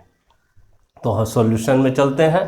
तो यहाँ पर हो गया आपका क्या, OP लंब है किस पर, PQ पर, स्पर्श रेखा पर, प्रमेय 10.1 से, प्रमेय 10.1 से। ठीक है, तो अब चलते हैं समकोण त्रिभुज में। समकोण त्रिभुज POQ में तो आधार क्या है, PQ है, PQ आपको निकालना है। तो सीधा हम लोग लिखेंगे PQ बराबर अंडर रूट, ऐसे आधार बराबर अंडर रूट कर्ण का स्क्वायर माइनस लंब का स्क्वायर। तो देखिए कर्ण क्या है, कर्ण आपका OQ है तो OQ का स्क्वायर कर लीजिए, माइनस लंब का स्क्वायर, लंब है आपका OP तो OP का स्क्वायर कर लीजिए। और यहाँ पर अब मान को रख दीजिए, आपका PQ निकल जाएगा। OQ है 12 तो 12 का स्क्वायर कर लेंगे हम लोग। अब माइनस OP का मान है 5 सेंटीमीटर तो 5 का स्क्वायर कर लीजिए। तो 12 का स्क्वायर कितना, 144 होता है। अब 5 का स्क्वायर 25, तो 144 में 25 घटा देंगे हम लोग तो हो जाएगा 119, और 119 का वर्गमूल नहीं निकलेगा, इतना ही आपका आंसर हो गया, रूट 119 सेंटीमीटर। तो PQ का मान आ गया, ऑप्शन 4 में आपको दिया गया है। तो इस तरह से आपका ऑप्शन 4 सही उत्तर हो गया। इसका स्क्रीनशॉट ले लीजिए। अब हम लोग आगे बढ़ते हैं। प्रश्न 33 यह है कि एक बिंदु Q से एक वृत्त पर स्पर्श रेखा की लंबाई 24 सेंटीमीटर है तथा Q की केंद्र से दूरी 25 सेंटीमीटर है, तो वृत्त की त्रिज्या है। तो देखिए यहाँ पर इस सवाल को समझने के लिए हम लोग एक पहले फिगर बना लेते हैं, तब आपको आसानी से समझ में आ जाएगा कि कैसे वृत्त की त्रिज्या को निकालना है। तो यहाँ पर हम लोग एक वृत्त बना लेते हैं, ये हो गया हमारा वृत्त। ठीक है, और आपसे क्या करा, देखिए एक बिंदु Q से बाहर में कहीं पर मान लीजिए कि एक बिंदु Q है, यहीं पर मान लेते हैं कि एक बिंदु Q है। तो Q से कह रहा है कि वृत्त पर स्पर्श रेखा की लंबाई 24 सेंटीमीटर है। तो Q से इस वृत्त पर एक बिंदु से आप मिला लीजिए, मान लीजिए ये बिंदु P है, तो यही हो गया आपका स्पर्श रेखा, और इसी की लंबाई आपको दिया हुआ है कितना, 24 सेंटीमीटर। ठीक है, और आपसे कह रहा है कि तथा Q की केंद्र से दूरी, ये केंद्र है, केंद्र का नाम दे देते हैं O, तो Q की केंद्र से दूरी 25 सेंटीमीटर है। तो इसको अगर हम मिला लेते हैं Q से, तो ये हो जाएगा आपका 25 सेंटीमीटर। तब आपसे पूछा जा रहा है कि वृत्त की त्रिज्या क्या होगी, ये बताइए। तो हम O से P को मिला लेंगे तो यही हो जाएगी वृत्त की त्रिज्या, OP ही वृत्त की त्रिज्या है, यही आपको निकालना है, यानी OP का मान निकाल देना, आपका आंसर आ जाएगा। तो इसको सॉल्व करने के लिए हम लोग एक प्रमेय का यूज कर लेंगे, जो कि आपका वृत्त के चैप्टर में प्रमेय 10.1 है। वो प्रमेय क्या कहता है, वृत्त के किसी बिंदु से होकर जाने वाली स्पर्श रेखा स्पर्श बिंदु से जाने वाली त्रिज्या पर लंब होती है। यह स्पर्श बिंदु कहलाएगा क्योंकि यह स्पर्श रेखा है। तो यहाँ से अगर त्रिज्या गुजरेगी तो इस त्रिज्या पर यह स्पर्श रेखा लंब होती है, इसका मतलब यहाँ पर 90 डिग्री का कोण बन जाता है। तो जैसे ही ये 90 डिग्री का कोण बन गया तो आप ये समझ गए कि यह एक समकोण त्रिभुज बन गया, POQ एक समकोण त्रिभुज बन गया। और समकोण त्रिभुज में 90 डिग्री के सामने वाला भुजा कर्ण कहलाता है। तो ये कर्ण हो गया आपका, OQ क्या हो गया, कर्ण। और आप समझ लीजिए कि ये लंब है और इसको समझ लीजिए आधार है। तो अब की आपको लंब का मान निकालना है, कर्ण और आधार समझिए आपको दिया गया है। तो कैसे निकालेंगे, तो पाइथागोरस प्रमेय का हम लोग यूज कर लेंगे। तो देखिए यहाँ पर लिख लेंगे कि OP जो होगा वो लंब होगा किस पर, PQ पर। ये आपका प्रमेय 10.1 से हो गया, ठीक है। तो अब चलते हैं हम लोग समकोण त्रिभुज, समकोण त्रिभुज POQ में। तो हम लोग जानते हैं कि लंब कैसे निकलेगा, तो लंब निकालने का ये सूत्र होता है OP बराबर √ कर्ण का स्क्वायर माइनस आधार का स्क्वायर। तो कर्ण हो गया OQ, तो OQ का स्क्वायर और माइनस आधार हो गया PQ, तो PQ का स्क्वायर। तो इसको सॉल्व कर लेंगे, हमारा आंसर आ जाएगा। OQ का मान 25 है तो 25 का स्क्वायर हो जाएगा, अब माइनस PQ का मान 24 है तो 24 का स्क्वायर कर लीजिए। तो 25 का स्क्वायर होता है 625 और 24 का स्क्वायर होता है 576। अब यहाँ पर आप OP बराबर लिख लेंगे √ इसको सब्ट्रैक्ट घटा लीजिए। तो 15 में से 6 गया 9 और यहाँ बच गया 1, तो 11 में से 7 गया 4 और इधर 5 5 खत्म, तो √49। तो 49 का वर्गमूल कितना हो जाएगा, 7 हो जाएगा। तो इस तरह से OP निकल गया आपका 7 सेंटीमीटर, यानी कि वृत्त की त्रिज्या हो गई 7 सेंटीमीटर, क्योंकि ऑप्शन 1 में ही दिया है। तो यही आपका आंसर हो गया। तो इसका स्क्रीनशॉट ले लीजिए आप लोग। प्रश्न 34 यह है कि वृत्त के किसी बिंदु पर कितनी स्पर्श रेखाएं होती है।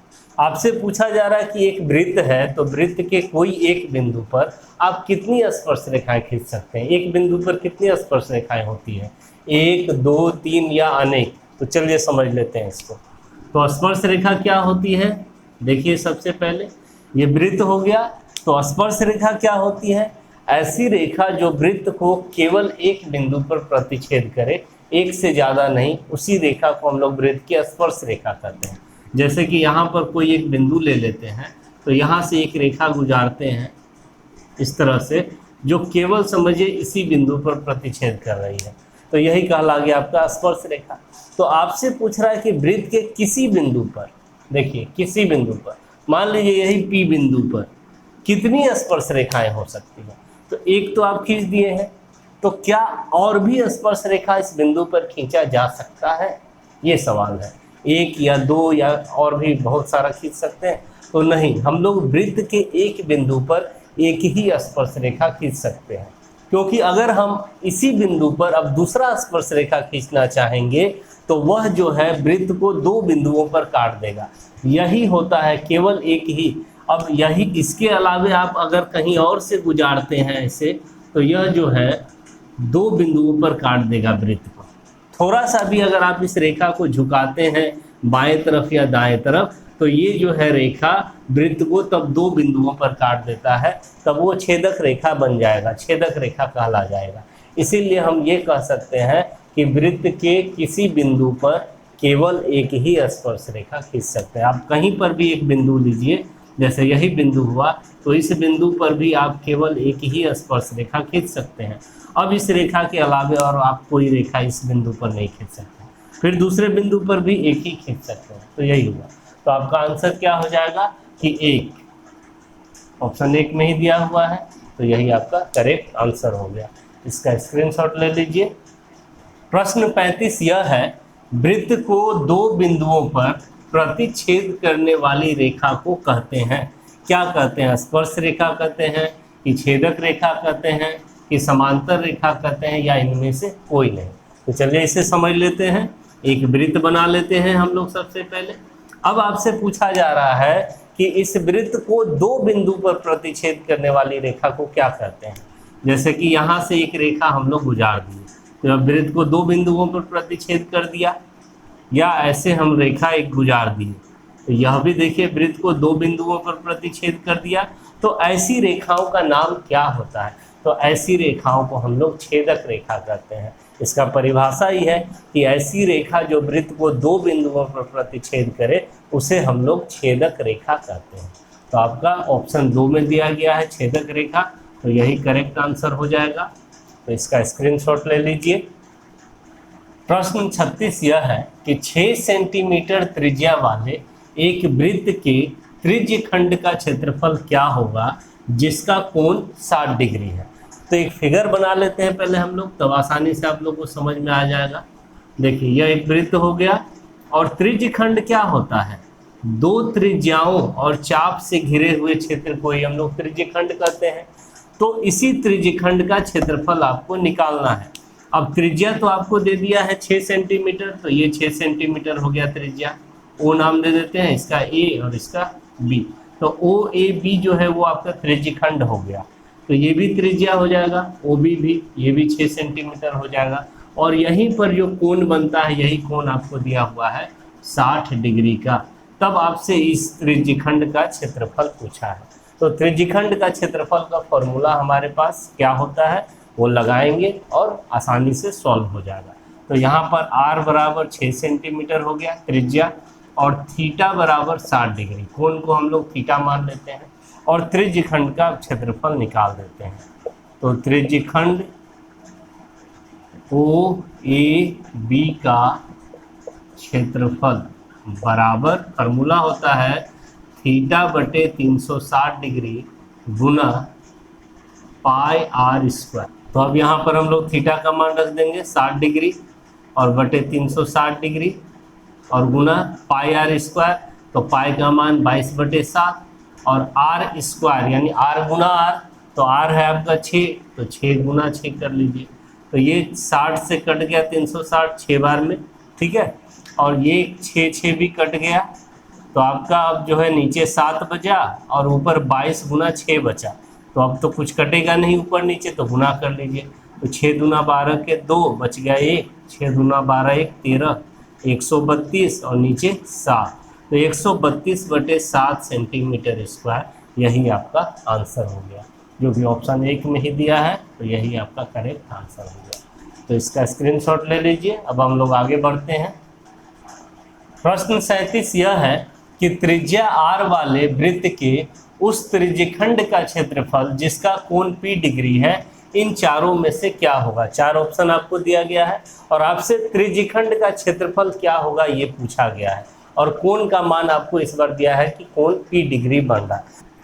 तो देखिए किसी भी वृत्त के त्रिज्यखंड का क्षेत्रफल का फॉर्मूला क्या होता है? हम लोग पिछले सवाल में भी सीखे हैं कि त्रिज्यखंड का जो क्षेत्रफल होता है, त्रिज्यखंड का क्षेत्रफल का फॉर्मूला थीटा बटे 360 गुना पाई आर स्क्वायर होता है। इसका यूज भी किए थे हम लोग पिछले सवाल में, जहाँ थीटा कोण बन रहा था और आर जो है त्रिज्या है।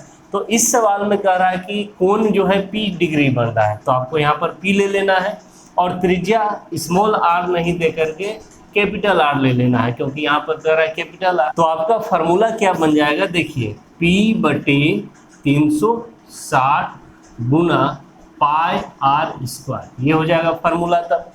तो देखिए इस तरह से कि आपको जो यहाँ पर 4 ऑप्शन दिया गया है, इन चारों ऑप्शन में कोई भी ऐसा मान नहीं लिखा हुआ है। जैसे मिला लीजिए, यहाँ p बटे 180 गुना 2 पाई आर दिया है, तो ये तो नहीं होगा।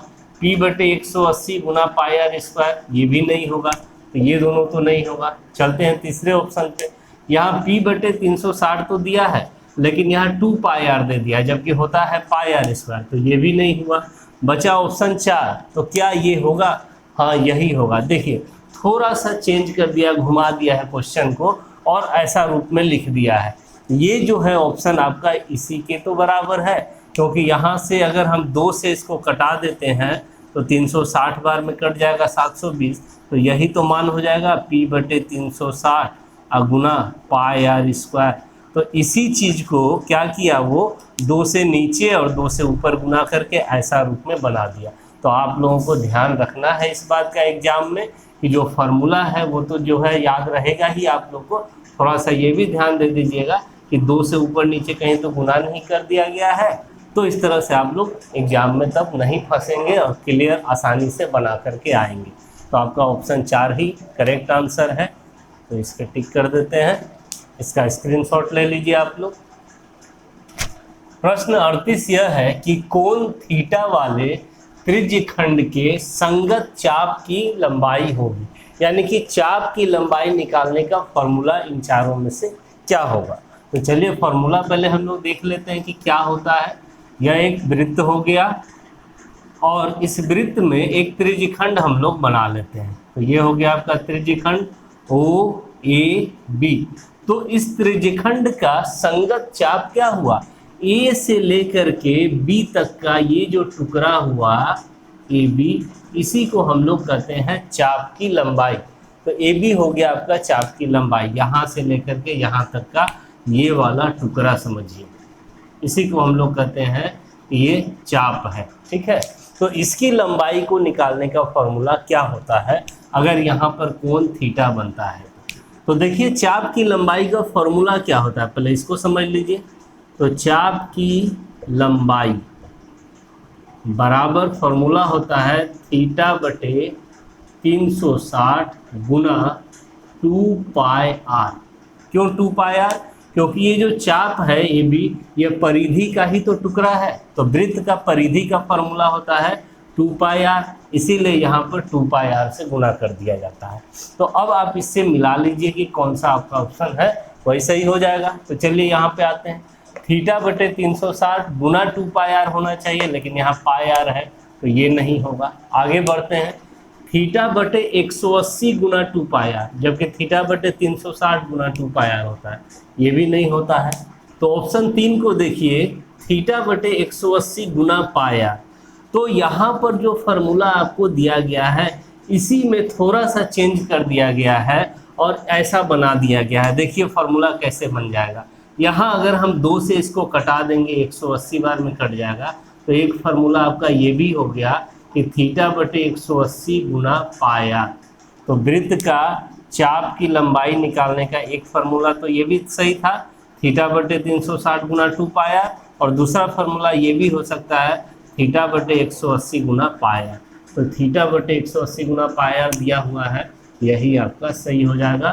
ऑप्शन 4 में जो थीटा बटे 360 गुना पाई आर स्क्वायर दिया है, ये तो वृत्तखंड का ही क्षेत्रफल निकालने का फार्मूला होता है, तो ये भी नहीं होगा। तो चाप की लंबाई का फार्मूला आपका ये हो गया। ये देगा एग्जाम में या ऐसा देगा थीटा बटे 360 गुना 2 पाई आर, तो ये दोनों सही है। तो जो भी आपको दिया जाएगा उस ऑप्शन को देख करके उसको आप लोग कलर कर लेंगे एग्जाम में। तो इसका स्क्रीनशॉट ले लीजिए। अब हम लोग आगे बढ़ते हैं। प्रश्न 39 यह है कि त्रिज्या 21 सेंटीमीटर वाले वृत्त का एक चाप केंद्र पर 60 डिग्री का कोण अंतरित करता है, तो चाप की लंबाई हो। तो चलिए इसको समझने के लिए हम लोग एक फिगर बना लेते हैं सबसे पहले।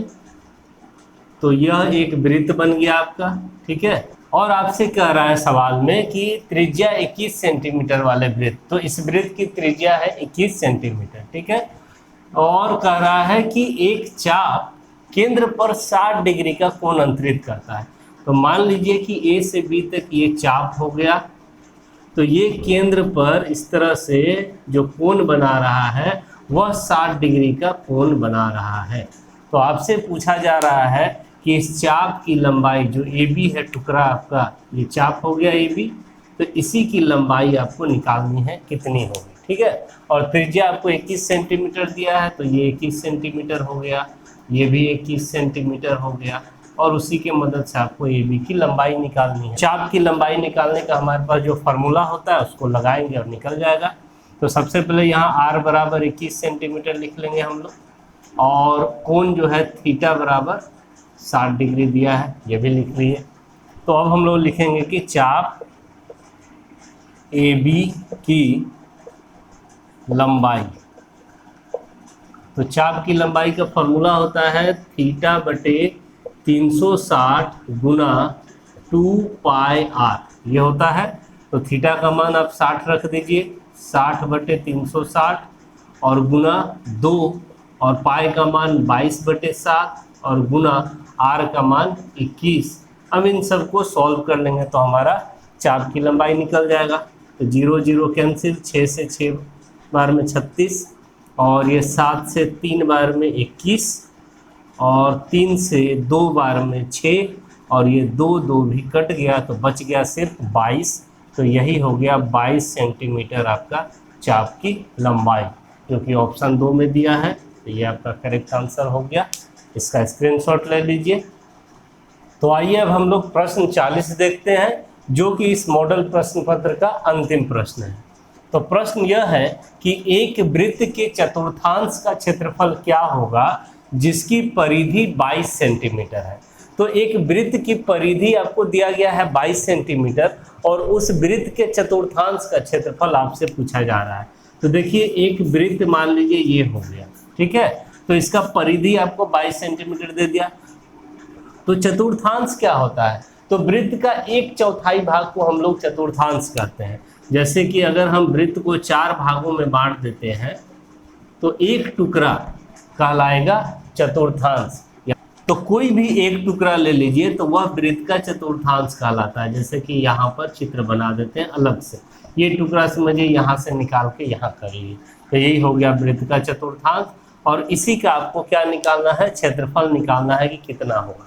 तो कैसे निकालेंगे, तो हमारे पास वृत्त के चतुर्थांश का डायरेक्ट फार्मूला ही होता है। वृत्त का जो क्षेत्रफल होता है पाई आर स्क्वायर, उसमें 4 से भाग दे दीजिए तो चतुर्थांश का क्षेत्रफल निकल जाएगा। तो सबसे पहले आपको त्रिज्या चाहिए, त्रिज्या पता रहेगा तभी तो त्रिज्या नहीं दिया है लेकिन परिधि दिया है, तो परिधि के मदद से पहले त्रिज्या हम लोग निकाल लेते हैं। तो देखिए वृत्त की परिधि ये दिया हुआ है आपको 22 सेंटीमीटर, तो 22 लिख दिए। और वृत्त की परिधि का फॉर्मूला होता है 2 पाई आर, तो 2 पाई आर बराबर हो गया आपका कितना 22। तो यहाँ से सबसे पहले हम लोग आर का मान निकाल लेते हैं।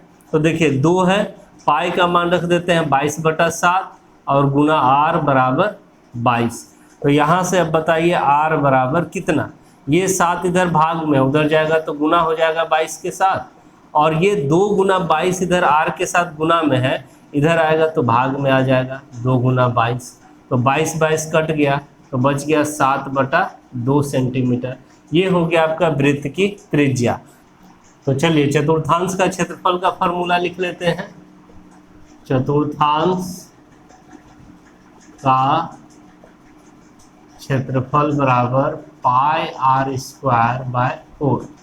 तो पाई का मान हो गया 22/7 गुना आर का मान 7/2 है, तो आर स्क्वायर है तो 2 बार आर गुना आर होगा, यानी 7/2 गुना 7/2, और ये 4 नीचे है तो ये गुना हो जाएगा 1/4 इस तरह से। अब इसको सॉल्व कर लेते हैं हम लोग। 7 से 1 7 कैंसिल हो गया, 2 से 11 बार में 22 कट गया। अब ऊपर बचा है 11 और 7 और नीचे 2 और 4, तो कुछ भी कटने वाला नहीं है ऊपर नीचे, तो गुना कर लेंगे। 11 गुना 7 77 और नीचे 2 गुना 4 8, तो 77/8 सेंटीमीटर हो गया आपका चतुर्थांश का क्षेत्रफल, जो कि ऑप्शन 2 में दिया है। तो ये आपका करेक्ट आंसर हो गया। तो इसका भी स्क्रीनशॉट ले लीजिए। तो इस तरह से हम लोग एक मॉडल प्रश्न देख लिए संभावित प्रश्नों का कक्षा 10 के लिए। तो आपका जो एग्जाम में इस बार प्रश्न पूछा जाएगा, नवंबर दिसंबर में जो एग्जाम होगा, इसी तरह से 40 प्रश्नों का मॉडल सेट आपसे पूछा जाएगा। तो जितना भी सवाल हम बताए हैं वो 2D सिलेबस बिल्कुल नए पैटर्न पर आधारित है, यानी कि आपके एग्जाम में इससे ही प्रश्न या इसी तरह का प्रश्न आएगा। तो आप लोग अच्छे से तैयारी करें, और उम्मीद है कि आगे 1-2 सेट और भी बना करके आप लोगों को मैं दे दूंगा, जिससे आप लोग तैयारी अच्छे से कर सकें। तो वीडियो अच्छा लगा हो, समझ में आया हो तो लाइक करें, शेयर करें अपने फ्रेंड्स के साथ, और न्यू अपडेट्स के लिए मेरे चैनल को भी सब्सक्राइब कर लें। Thank you.